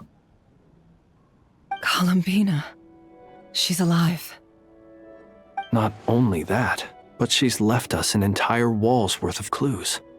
She even wrote down what would happen on Moon Prayer Night. It's just a shame we found it too late. I am here. Time in this place flows backwards. I am constantly moving forward. It sounds like she's found a way to influence the past using Kuvaki. But her future is our past. So, these words have been here ever since we defeated the Ray Hero Solnari. We just never discovered them. Which came first, the chicken or the egg? Do you ever mull over questions like that? Only when I'm in a good mood, and at leisure. Well, I never do. Everything that has happened already belongs to the realm of fact. As a business person, and especially an intel broker, what I do is extrapolate from those facts to try and read the future.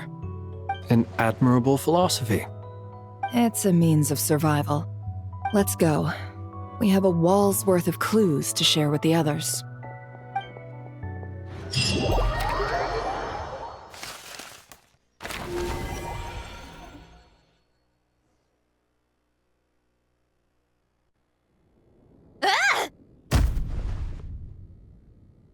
It appears that the doctor's energy signature has changed to something similar to Kuvaki, but not like the Kuvaki we're used to. Nodcry's Kuvaki devices will only have a limited effect on it. I can see why you've chosen to place your hopes in alchemy instead. Also, I must say these books are rather profound. My subordinates just shipped them in from Fontaine.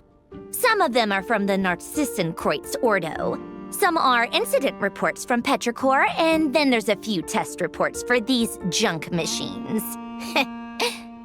Additionally, after some further scanning, I've discovered something extremely annoying. What's that? Tevat's skies contain multiple moons. A long time ago, when I did my first scan, I detected 3, just as the legends say. But when I checked again just now, I detected 4 moons. So there's one extra? Yeah. Originally, I thought that if I could still find 3 moons, that would at least mean Columbina's still alive. But then it occurred to me that apart from the frost moon, Tevat's moons are just husks. And husks surely shouldn't show up in the scan, since they're not alive. It's weird, isn't it? If we can't even distinguish between a dead and a living moon, how are we supposed to know whether a moon goddess is still alive?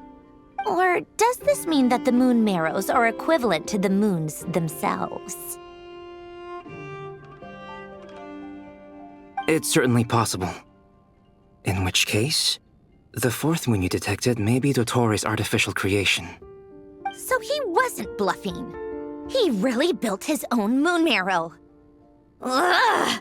I'm so mad right now! It's easy to get overwhelmed when you have too much on your plate. Maybe you need to relax. Perhaps try going for a walk, or simply take a few deep breaths. Nothing can calm me down at a time like this. I need more time, and I need progress.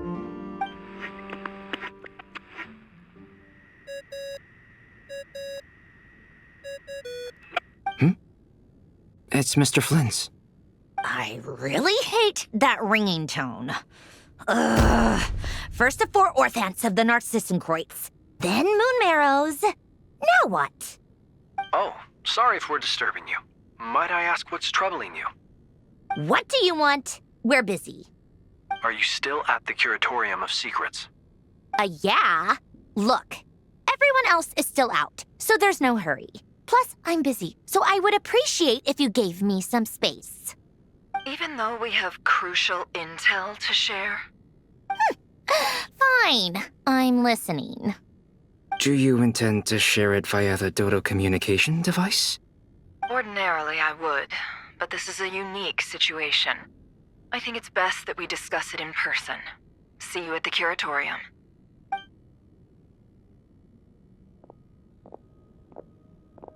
All right then.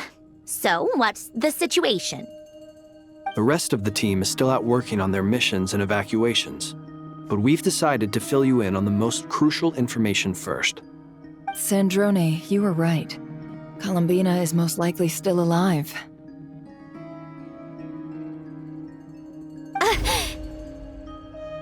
That's the best news we've received in a while, by a long way.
formula and bring me all relevant books.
Let's see.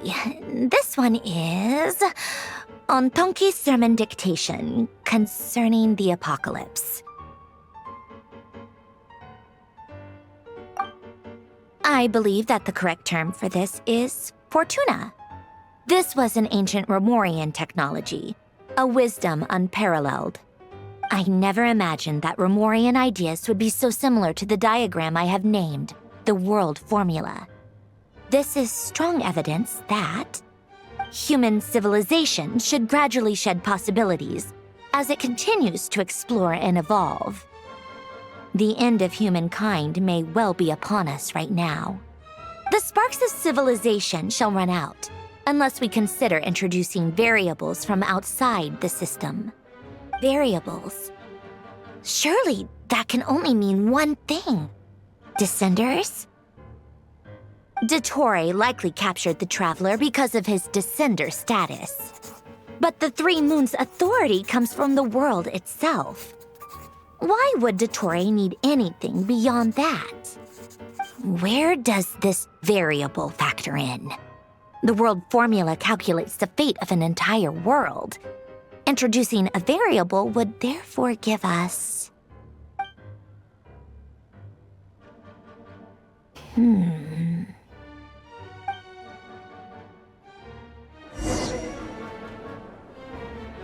Polonia, search keyword pathway and bring me all relevant books.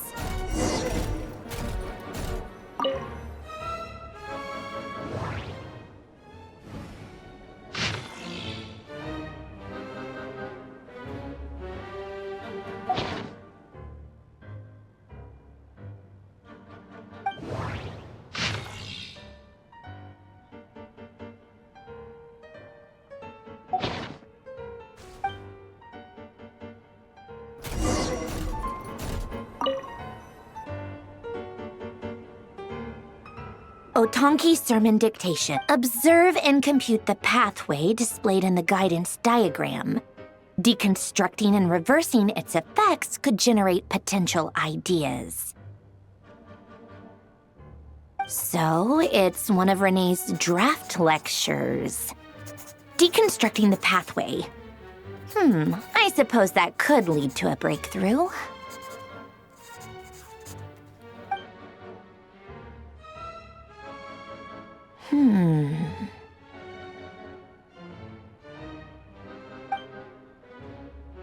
Ugh, this is so long. This guy sure loves showing off his knowledge.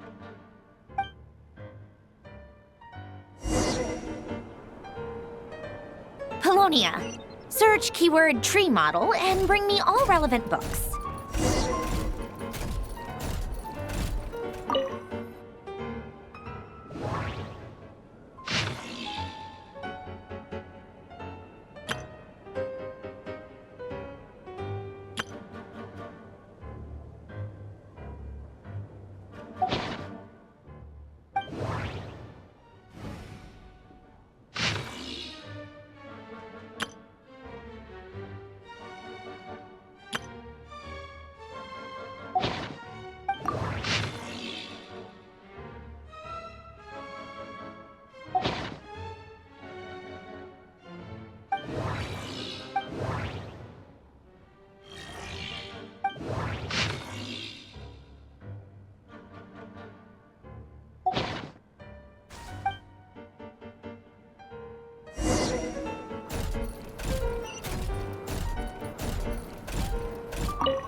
Most of the experimental devices proposed by the Lilia Crucis Ordo are built based on the simple and basic logical structure of a tree model.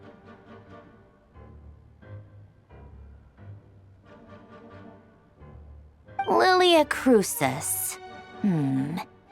Guess they were trying to cover up the name of the Narcissenkreuz Ordo? When Duke St. Germanus departed, he said, "It seems that there's no going back." Alas, he is only a genius when it comes to machines. In all other things, he is but ordinary. Excuse me? I'm sorry. That's just ridiculous. What kind of book is this? Great Detective Herlock, the Alchemist and the Clockwork Saint? Isn't this a novel? Come on. Still, the author swears that they knew Renee well. Whatever. I guess it's not beyond the realms of possibility that Renee would say nonsense like that on occasion. Memory, wishes, souls, and persona. Frankly, this sounds more like occultism, but if Albedo vouches for it, I suppose there must be some alchemical basis to these techniques. The way Alain Guillotin saw it, the world was comprised of machines. The universe needed machines, and thus his technologies were created. That's why I was born. René, his full name was René de Petrichor, if I recall correctly. Sounds like he and the town must be intricately connected. That place was also the source of most of our information regarding Remurian civilization. Seems like some of his projects were based on their technology. The cutting of souls and storing them in vessels. These seemingly unrelated techniques underpinned René's research. Assuming that the 4 orthants correspond to alchemical categories. The chemical marriage model? Alain would have scoffed at that. He never would have let those theories or parameters anywhere near his mathematical formulas.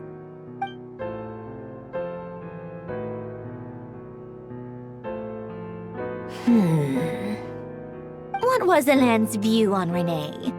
I know he mentioned the name, albeit very rarely. Oh, now I remember.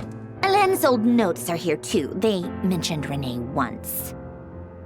René seemed most out of sorts when he spoke to me. A lack of sweet foods has dulled his mind, I should think. Either way, his words are not to be believed. Yep, that sounds like Alain. My subordinates actually did a half-decent job digging out all these materials. Makes a change. Good for them. Some of Alain's old files are completely consistent with these records.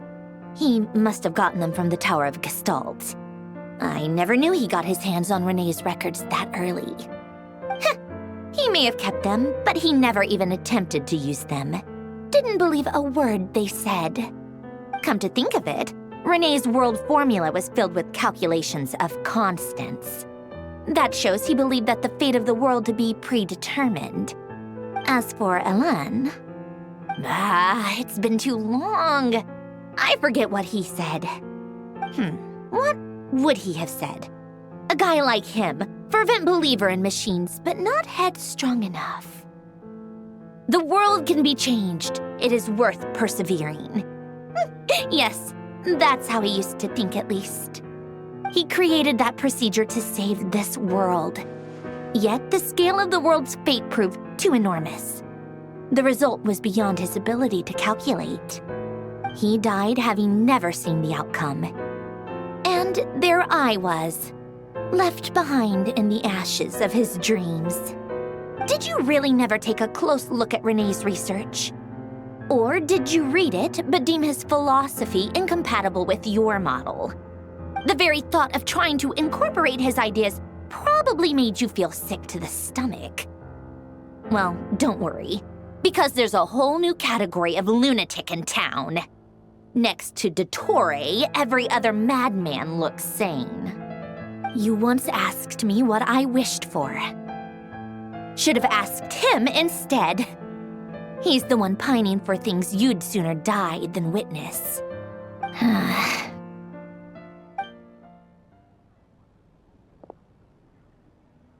Even the tiniest variable can make big waves in the present.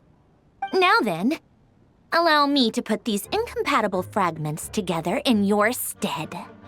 First, establish and verify the existence of the Great Circle. Absolute nihil on one end, absolute reality on the other.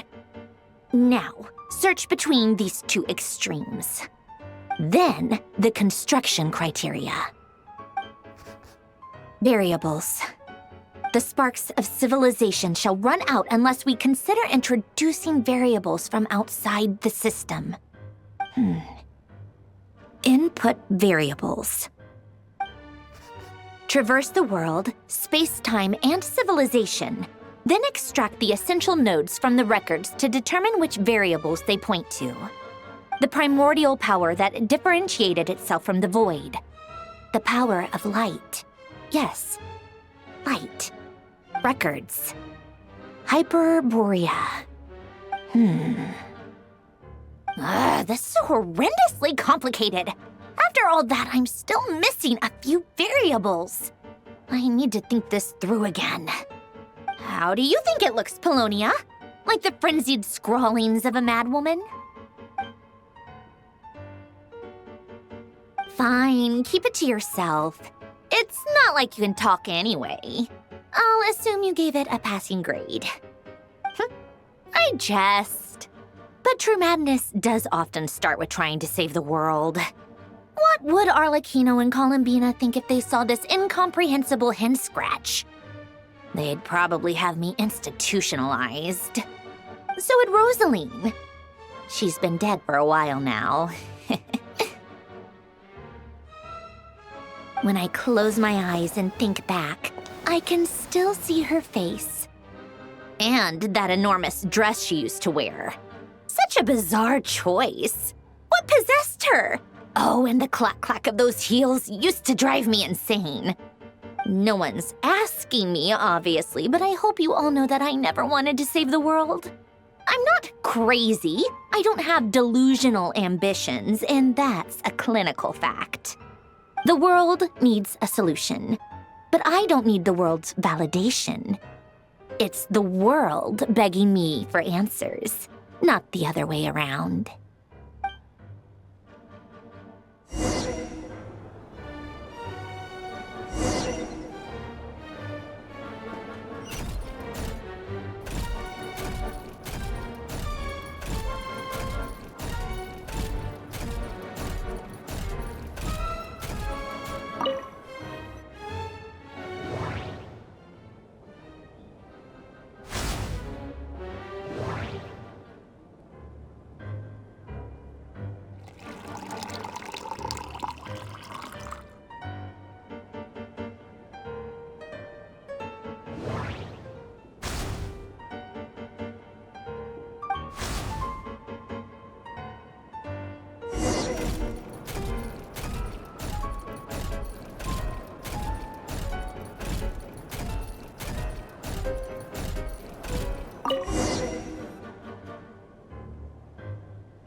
to go with the tea. Let's see. They must be from that person who brought those documents. I see they're from Hotel de Boer. Something's written on the box. We are proud to present this homage to the Fortress of Meropede's fun-filled mill collection system. Fortune cookies. Have a lucky start to your day. Sounds like a dumb gimmick to me. Be early to bed and early to rise. Get plenty of sun and drink plenty of water. Then things will surely go well for you. What? Are you kidding me? Somehow I doubt that an early night and a glass of water is magically gonna save a world on the brink of existential peril.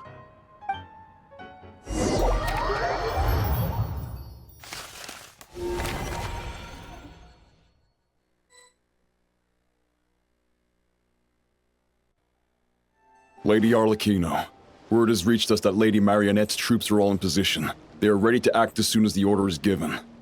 Excellent. The only thing is, they are fewer in number than we expected. It looks like many of them must have lost their lives at the hand of the monsters released by the Doctor. Can't be helped. Allow them to join our ranks, and keep in contact. As you wish.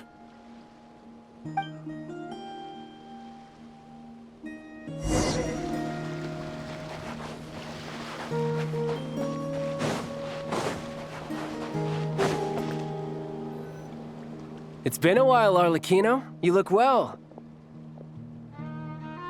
Did Dottore really have to build his lab right on the sole path between Snezhnaya and Nodcry?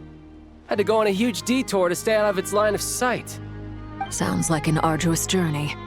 I assume you've brought word from Her Majesty? Of course, all part of the job. Firstly, the Tsaritsa has authorized Fatui Internal Affairs to review Dottore's case. They will reach a formal verdict on whether he has turned traitor and whether he poses a threat to Snezhnaya. While they're working on that, I've been ordered to come and receive the refugees from Nodcry. They are nearby. My team will escort you to them shortly. Great. Aside from that, Her Majesty has a message for you and Sandrone personally. Huh? Where is Sandrone? She stayed behind to work since I was making the trip anyway. It seemed sensible to have one person on standby at base while the other came out to meet you. All right, guess that's just how she rolls. In that case, tell her that the Tsaritsa's decree this time is pretty awesome sounding. I think she'll like this one. Still, I wonder what... Wait, what's that? Did one of our troops turn into a monster? Take him out.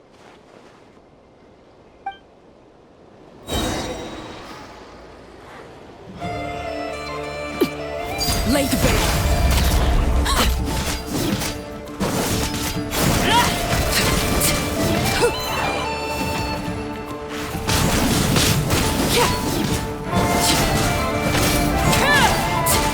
You've gotten stronger, Arlecchino. Nice. Stop that right now. I appreciate the praise, but I am not fighting you today. I knew it.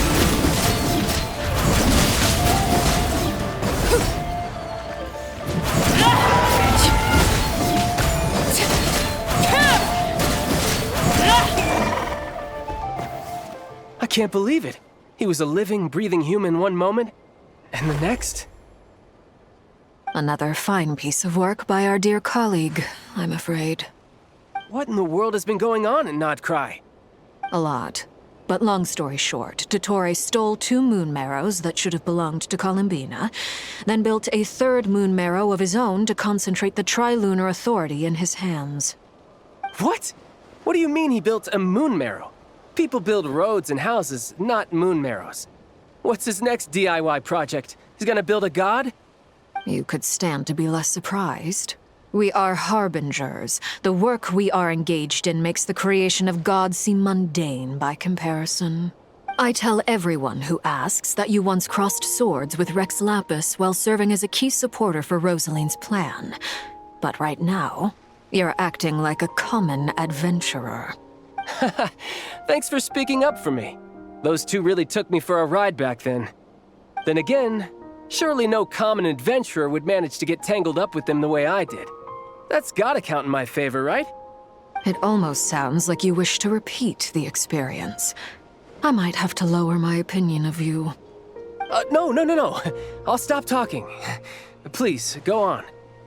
Dottore is currently still experimenting with his newfound power in ways that continue to corrode the outside world. As for the human mutation, I believe this is simply a consequence of his experiments, and not a strategic move. That radiant beast was once a subordinate of Sandrone's. I suspect he was only allowed to live so that he could become an experimental subject. Also, those of us who fought Dottore have been afflicted with a curse. As such, I cannot leave Nodcry. This is so much worse than I thought. No wonder Her Majesty's decree is so extreme. While these exceptional circumstances persist, the Harbingers are hereby authorized to use unilateral executive powers. Should Dottore pose a threat, Arlecchino and Sandrone are permitted to eliminate him. My thanks to Her Majesty. I will pass these good tidings on to Sandrone. Her Majesty has also declared that she will refrain from launching an attack on the now evacuated Nodcry due to the presence of unretrieved research material. A wise decision. By the way, how's my old partner doing? I'm assuming they're with you? Partner? You mean the Traveler? I'm afraid I have bad news. He was captured after our failed assault on Dottore's lab. His whereabouts are currently unknown. What? Why? Since when does Dottore have a bone to pick with him? That is indeed the question. I'm not sure he does. He must have some other goal in mind. This won't do. I have to rescue him. You can't. We have no idea where the Traveler is. What am I supposed to do then? Stand here twiddling my thumbs? Sandrone is working on it. The best thing you can do right now is complete your mission. Fine. I guess I'll leave this to you then. One last thing. Tell the Rooster to get the message out to the gods and citizens of every nation in Teyvat. Beware. An uncontrollable pollution is spreading forth from Nodcry. The source of that pollution is a madman drunk on the success of his experiments. The Fatui and our allies will endeavor to contain the threat. However, if Nodcry falls, things are likely to escalate. Considering Dottore is one of our own, all Fatui stationed in Nodcry consider it our duty to stay and fight him to the bitter end. Whatever the cost. Hey, don't be too pessimistic. If it comes to it, I'm sure Her Majesty won't stand by and do nothing. I hope you're right.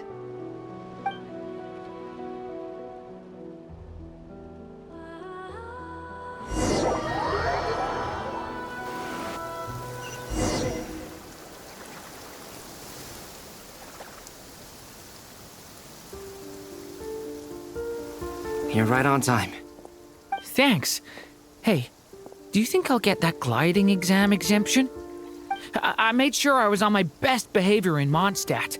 I landed well outside the city and walked in through the gates. I'll help you apply, don't worry. For now, let's see what we have here. What are the Doctor's energy fields even made from? The usual attract and repel principles that govern Kuvaki don't seem to apply to them. They are very mysterious, but ultimately, they appear to be comprised of energies from the three realms. Thanks to research by Master in the Hexen Circle, we know that Teyvat's 7 elements are derived from the more primordial power of the Light Realm, which is antagonistic with the power of the Void Realm. Since you have the power of the Dragon Durin within you, I'm sure you can already tell that this energy field contains no abyssal energy. That's true. It's not abyssal energy, it's something pure, wild, and untamed. I've been thinking about something. Do you still remember the device that Dory supplied from the Academia when you and Miss Columbina fought Rarier? That was one of the most marvelous feats of ingenuity I've ever seen. The design, the craftsmanship, the material selection. I couldn't fault any of it. Not to mention the operating principles. Surely the most ingenious feature of all. Dory didn't go into detail on how it functions, But I have a working theory. The clue was that Miss Columbina was somehow able to use the pyro energy that you provided, despite the fact that, as a moon goddess, she should only be able to use light realm energy in principle. Now, all elemental energy is, of course, derived from light realm energy to begin with. Hence, I suspect that the device works by restoring elemental energy to its original state. This presumes a theoretical model of the 7 elements akin to that of light refracted through a prism. Perhaps it is no mere analogy. Maybe there is indeed a prism in this model. I almost wonder if the idea for the device was conceived based on direct observations of said prism. It would explain how such an ironclad design concept was achieved. It is at once a masterwork of engineering and a groundbreaking application of the Academia's latest elemental theories. I suspect only Lesser Lord Kusanali herself could have devised such an ambitious technology. But back to the energy field before us. If this is pure light realm energy, its relation to elemental energy is one of integration versus division. Or you could say that the former contains the latter. Could this mean that elemental energy can dilute the power of the light realm? Should we give it a try? We should.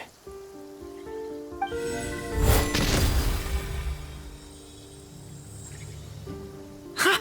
It works! Clear signs of disruption were detected at the periphery of the energy field.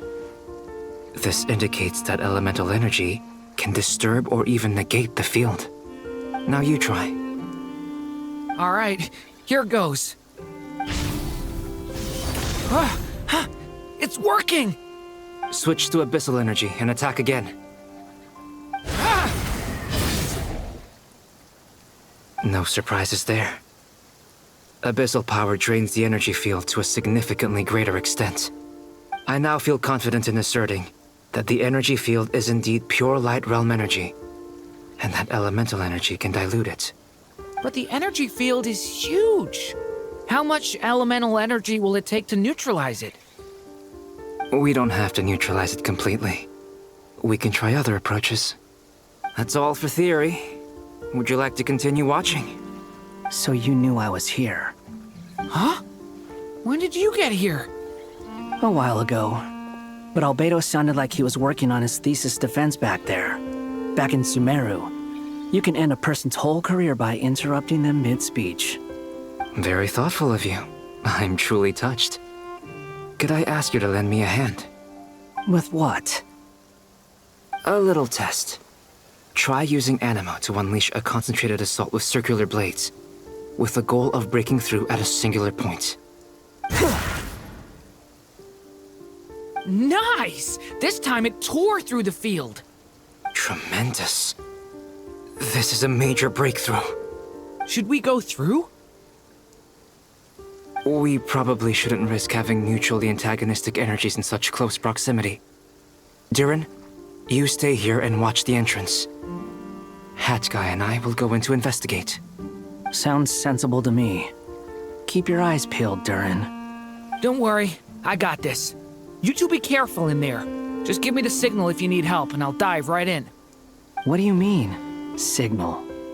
It's based on a new alchemical concoction I developed last month. When 2 bottles of it are smashed on the ground together, they emit a blinding burst of light.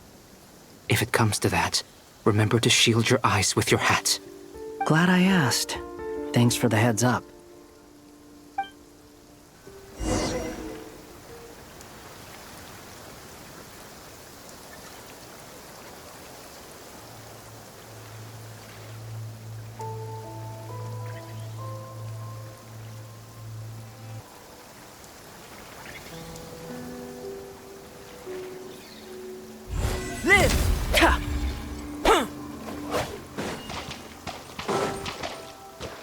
Burst forth! Come into being!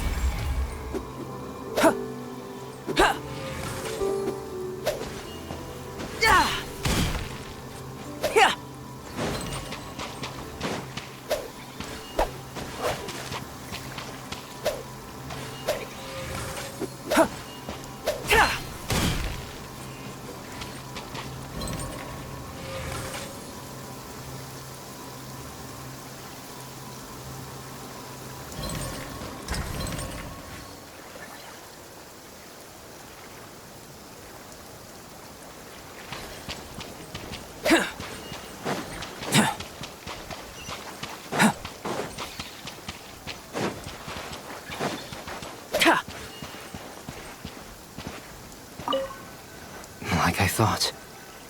Beyond a certain distance, we can't see the opening where we came in. Maybe that's to prevent people from escaping. Sounds like Dottore style to me.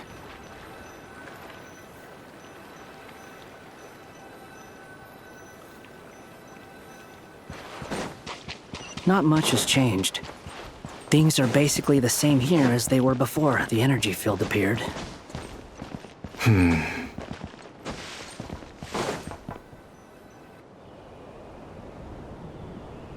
They have no heartbeats and they're not breathing. We can only assume they're dead. But there are no visible wounds. Also, there's an animal squatting next to each body. It's watching us. That's not an animal's gaze. What are you trying to tell us? Doesn't seem eager to talk. I guess maybe it's just an animal after all. Let's keep looking around.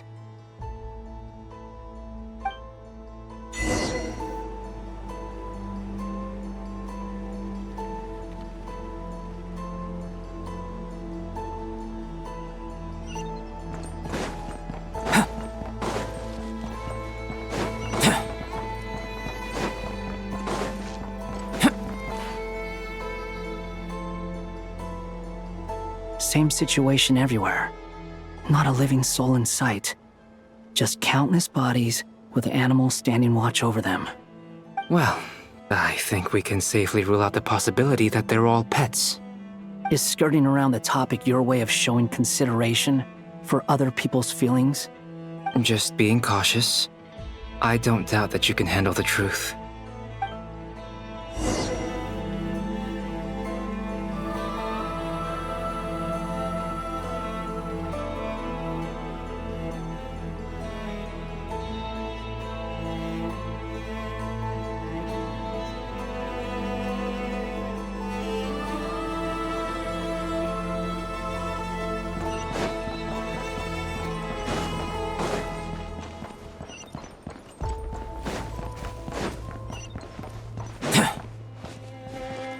Careful. Please, help us. Please. Over there, I hear a voice.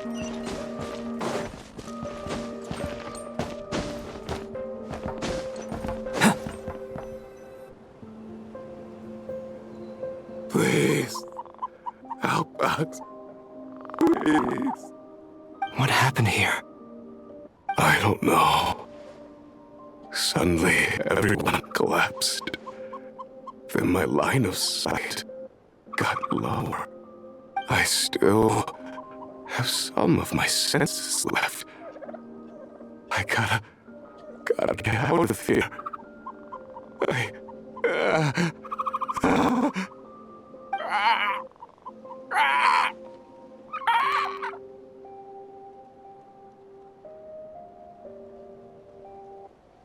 It looks like there's a huge experiment going on inside this energy field.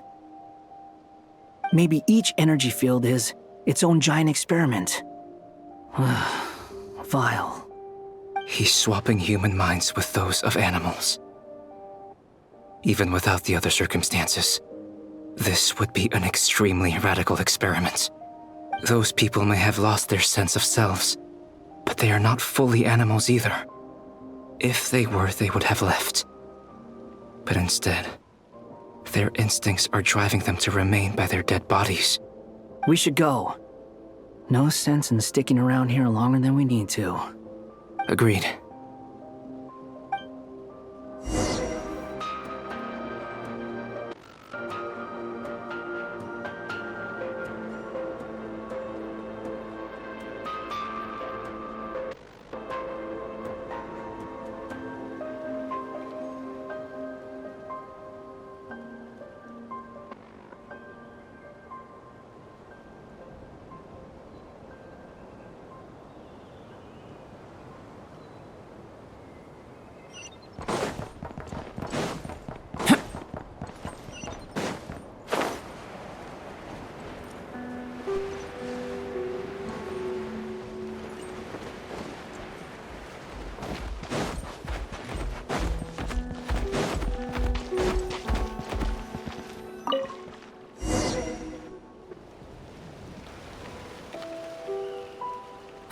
back!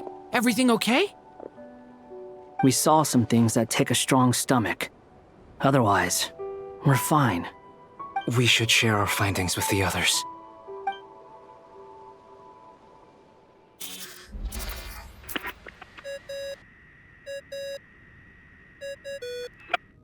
Yes?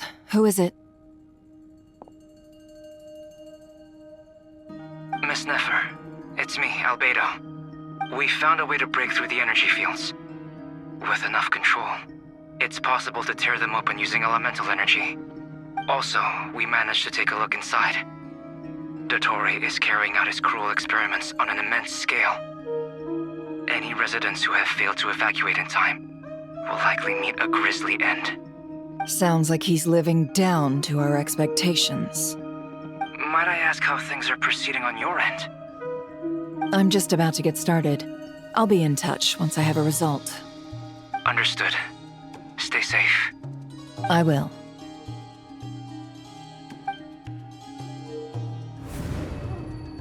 Well, Nefer, I'll link up with you once my tasks are complete. What makes you think I'd need you to do that? I'll need it. And considering the way you approach certain matters, I think you'll be better off with me present.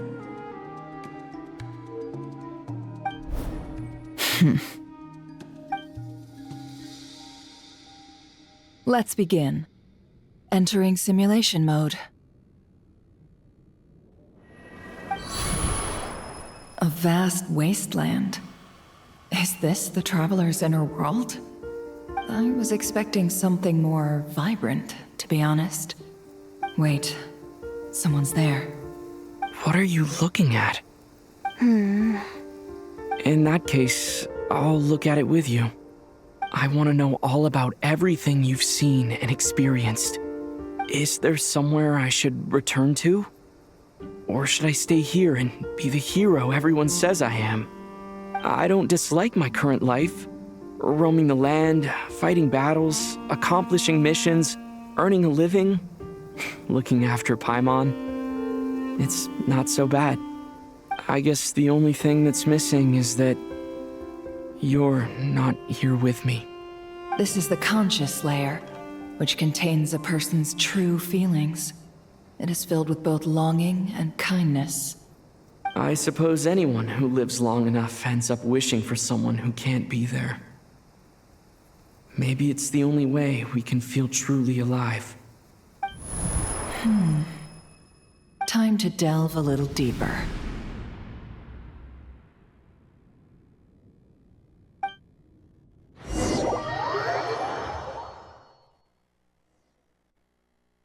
Nasha Town is hardly the optimal choice for a place to live, but it has character and a reasonable population density. What are you trying to say? Oh, don't be nervous. I was just thinking where might make a good starting point for your journey. Perhaps I should send you further afield. Conria, perhaps. Conria ceased to exist long ago. Once again, you fail to understand the possibilities that the Tri-Lune creates. Anything that has existed in the past, I can now recreate. You simply do not wish to see that happen. That might be because you miss your sibling and fear getting answers that you are not ready to learn. But this is not for me to judge. If we are to collaborate, we need to maintain an amicable relationship. In a moment, you will be able to... Oh no. What are you...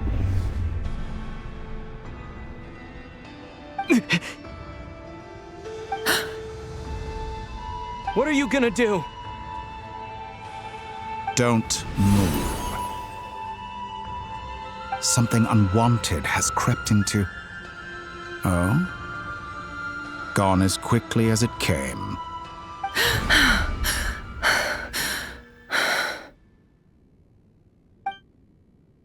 Did you save me? If I hadn't cut the connection, Dottore might have caught you from the other side and destroyed you. This was a good idea, but once is plenty. You were exceptionally brave. excellent work. Thanks, but now's not the time for that.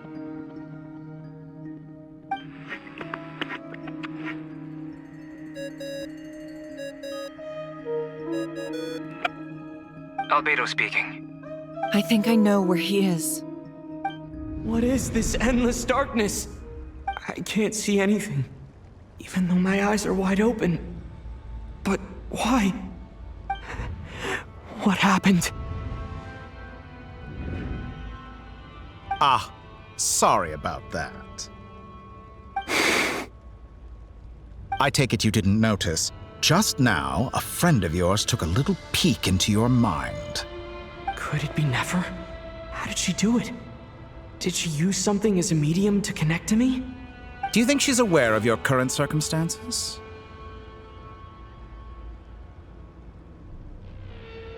Oh dear. Have I stunned you into silence? I only wanted to slow down your time a little so I could stop your intruder in her tracks. It would have been nice to capture the spy. I must say, I'm finding the ability to adjust the flow of time rather intriguing. The moment you closed your eyes, time seemed to grow impossibly viscous, didn't it? A whole month passed before you opened your eyes again, but only for you. No one else was affected. I dare say this is something only a god can achieve. Point taken. You've proven once again that you have god-tier powers. Oh, you misunderstand. This wasn't about proving a point. I was testing things out. I find I learn best by doing, and I have to admit, time is not the easiest dimension to control. I only wanted to make you sleep for a short while, but it ended up lasting a whole month. Clearly some finesse is required to wield the authority over time as I wish. I hope you're not angry with me.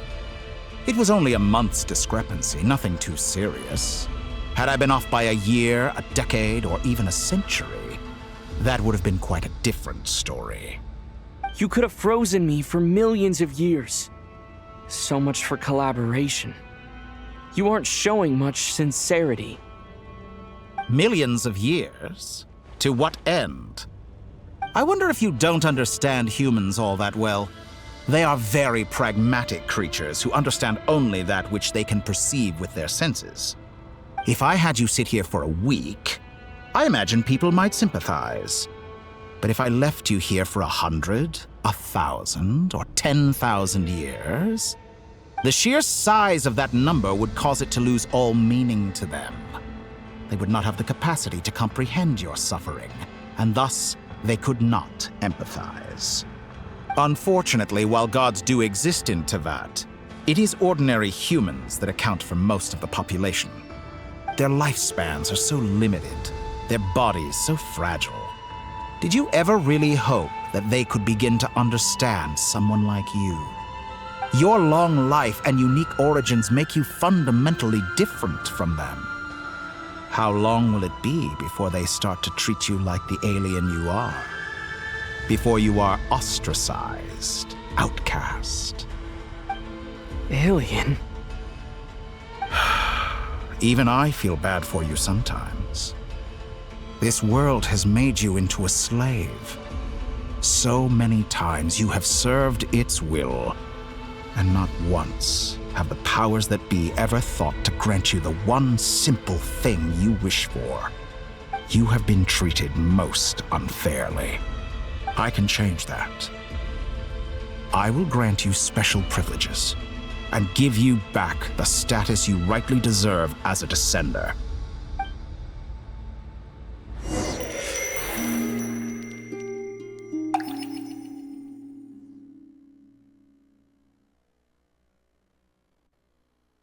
I've entered the past 3 times at this point, but I still have so many questions.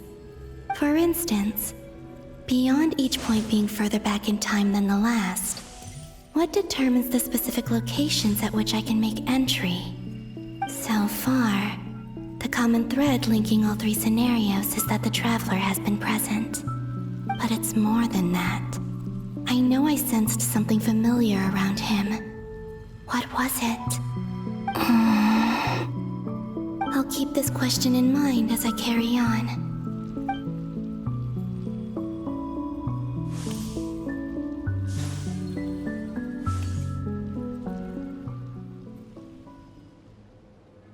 Humans, you never change. Always trying to use powers you neither comprehend nor control. This looks like Star Sand Shoal. Was this before RYZEN regained his physical form?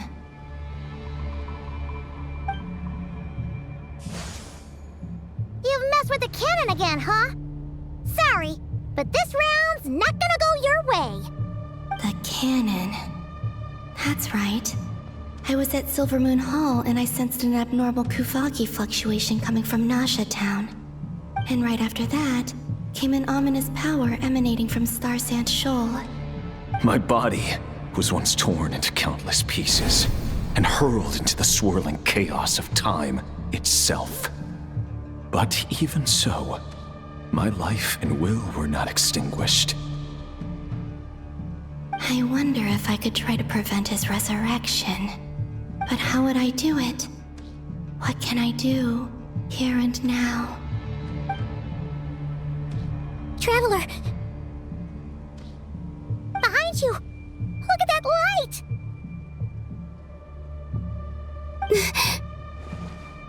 No, I won't make it in time. He's using the Kuvaki shield, like I taught him. Is he going to use it to block the cannon's beam? He's strong. I'm sure he can manage. But the force released when the beam impacts the shield might lead to collateral damage. Easy Island. The Frost Moon Scions will be exposed to lethal levels of Kuvaki. A question, if I may. Kind Miss Columbina. When the cannon's Kuvaki beam was deflected earlier, I saw several bolts of energy streak toward Hisi Island, only to be blocked. Did you also have a hand in that? Maybe that really was me after all. Well, future me. But I don't know if I have enough power left. Siki sato pasa sais, niti ipotuvtos. There's no time. Osestikos paratin pirantur risuiku, to pirto aithion feraton. I have to make it. Oh, Frost Moon. Oh, great land. Oh, slumbering moonlight of Nodcry. If you can hear me, if you can sense my call, then please, heed me once more!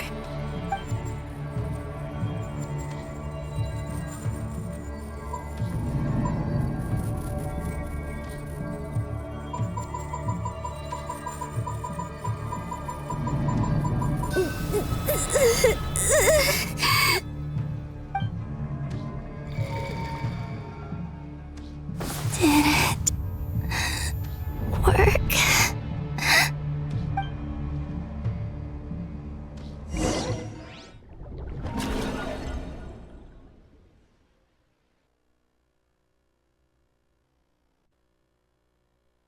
Hey, wake up. Hey, did you hear me? Columbina, I said wake up now! Oh, good morning, Sandrone. It's 3 in the afternoon, actually. And could you kindly not use my quarters as your personal nap room next time? But I feel so safe here. And your coffee, right? It's so bitter, but it smells lovely.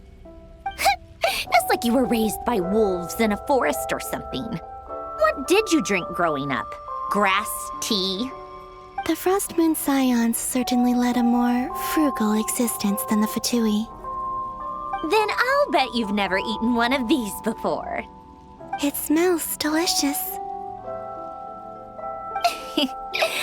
That's because it's a Fontanian recipe. I had a little free time today, so I made a batch. Rosaline will be here shortly, but if you really can't wait, I guess you can go ahead and... Hey, at least let me finish before you start eating! Did the Frost Moon Scions not teach you basic table manners? Or did the rules not apply to you because you're the high and mighty moon goddess? These are so tasty. Of course they are. I made them. I was worried they might contain traces of machine oil. What?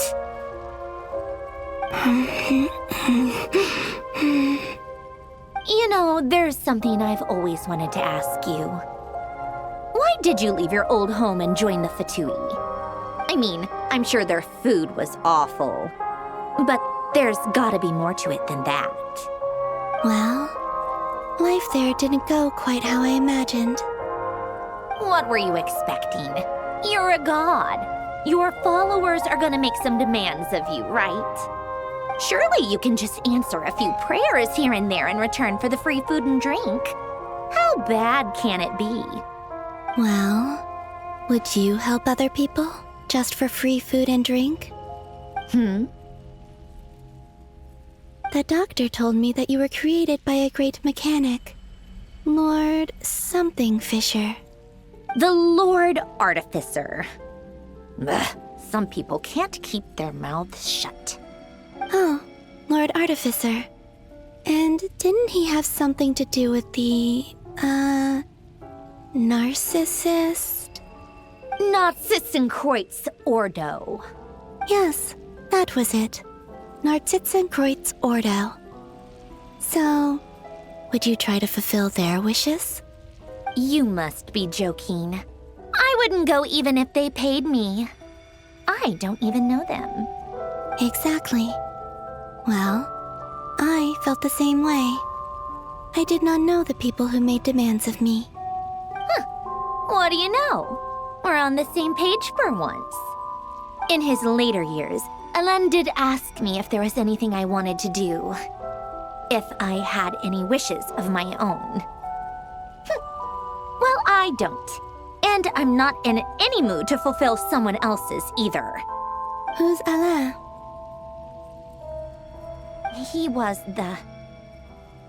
You know what? Never mind. You're not gonna remember. Anyway, the point I'm trying to make is, neither of us is the self-sacrificing type. Let me ask you this. What sort of place would you like to live in, if you could choose? A place where people don't ask me for things I cannot give them. Where they don't worship me, or fear me, but just want to chat with me like a normal person. I'd also like the freedom to come and go as I please. And ideally, it would be somewhere with the smell of coffee and snacks. Not to burst your bubble, but no such place exists in the world. Now, take your snacks and scram.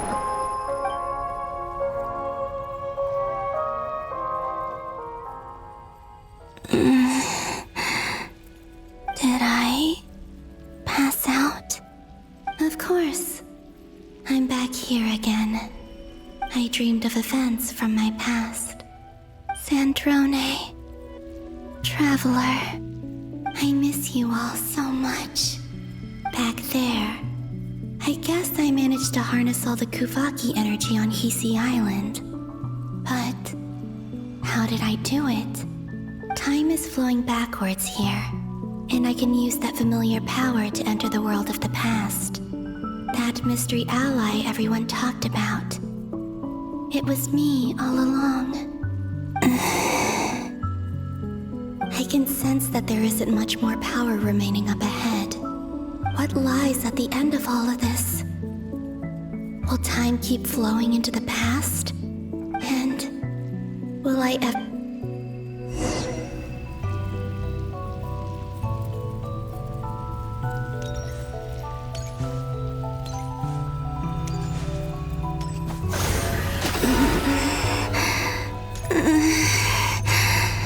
It's getting harder and harder to use my power. I'm no match avoid the contaminated fragments.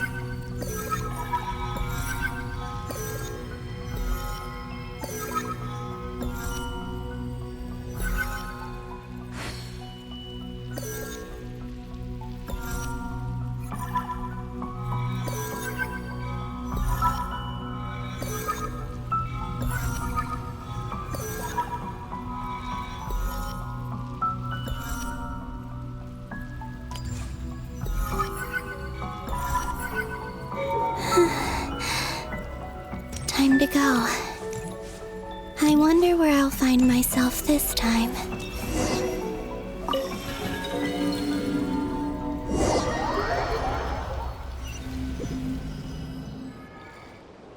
The Final Night Cemetery.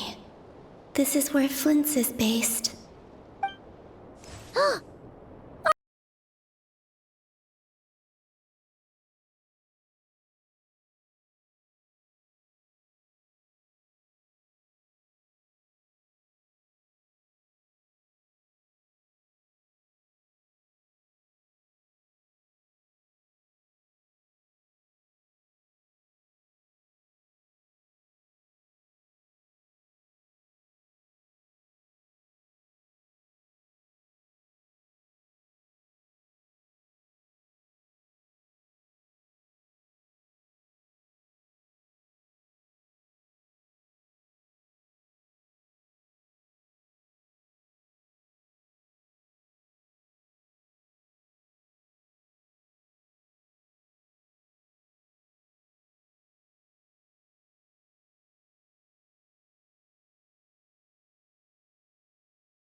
Luanotar.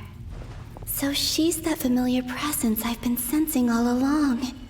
She's always been by the Traveler's side. That explains why the Traveler has been there each time I've entered the past. But why Luanotar? Is it because she has a connection to me as the Moon Goddess's familiar? If so, why not any other Kuhenki? That's...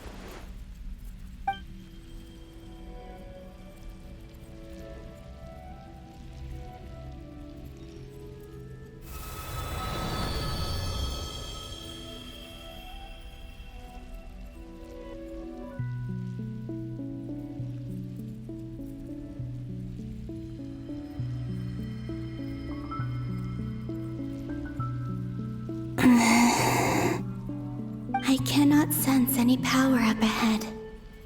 Just a void, stretching out into infinity.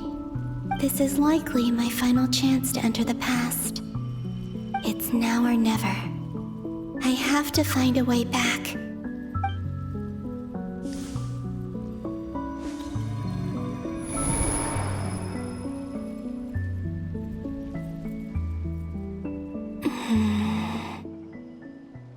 Easy Island? How far back in time is this? Where's Luanatar? I can't sense her presence this time. Oh, seeing Enefa and Aino reunited like that sure was heartwarming. Traveler, Paimon. No, stay calm. I don't have much power left to change things. I don't even have that much time left here. Think, Columbina. How do I find a way back? A way back... to where?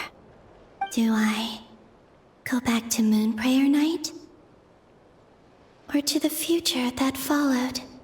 And if I return in my current state, what will become of me then? Dottoro's actions that day proved that he'd been planning that for a long time. He had already seized the power of 2 moon marrows before capturing me. Even if I managed to get back, how can I fight against him when he wields the Tri-Lune Authority? I can't. If I go back like this, I'll be playing right into his hands. I have to find some way of rivaling the power he has usurped. Wait. Time flowing backwards. The Tri-Lune Authority. Does that mean... I think I know what the final destination of this lunar reflection might be. I know what I must do. Speaking of homes, we must already be close to where the Frost Moon Scions live. The vibe here feels different, just like the scenery. But how do I communicate my plan to my friends? Should I write it down here? No, someone else will see it. I need something with a close connection to me. Something I can use as a medium to tell them what's happened to me in here. Now it makes sense.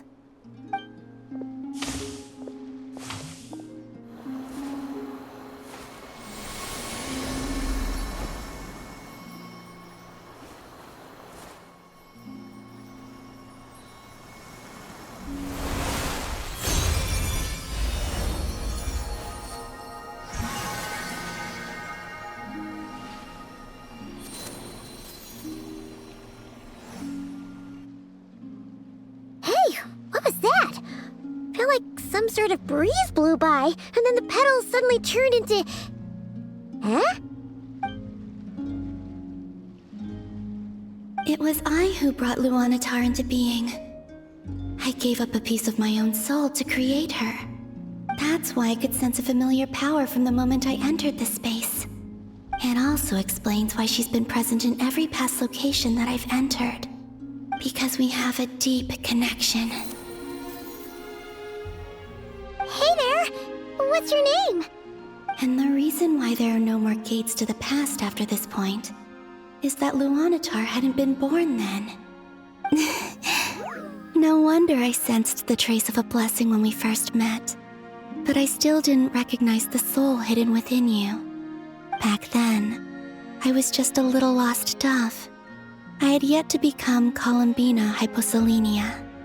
Go on now. We've got stuff to do. Best you find someone else to hang out with. Hey, you scared it off. I'll be counting on you.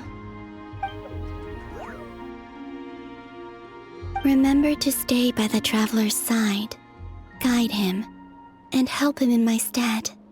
Oh, and bring him to the garden where the moon prayer blossoms grow. There's a little lost dove there who will need his help.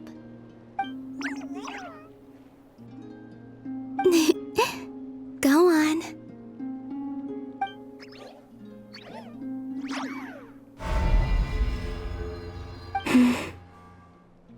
You too.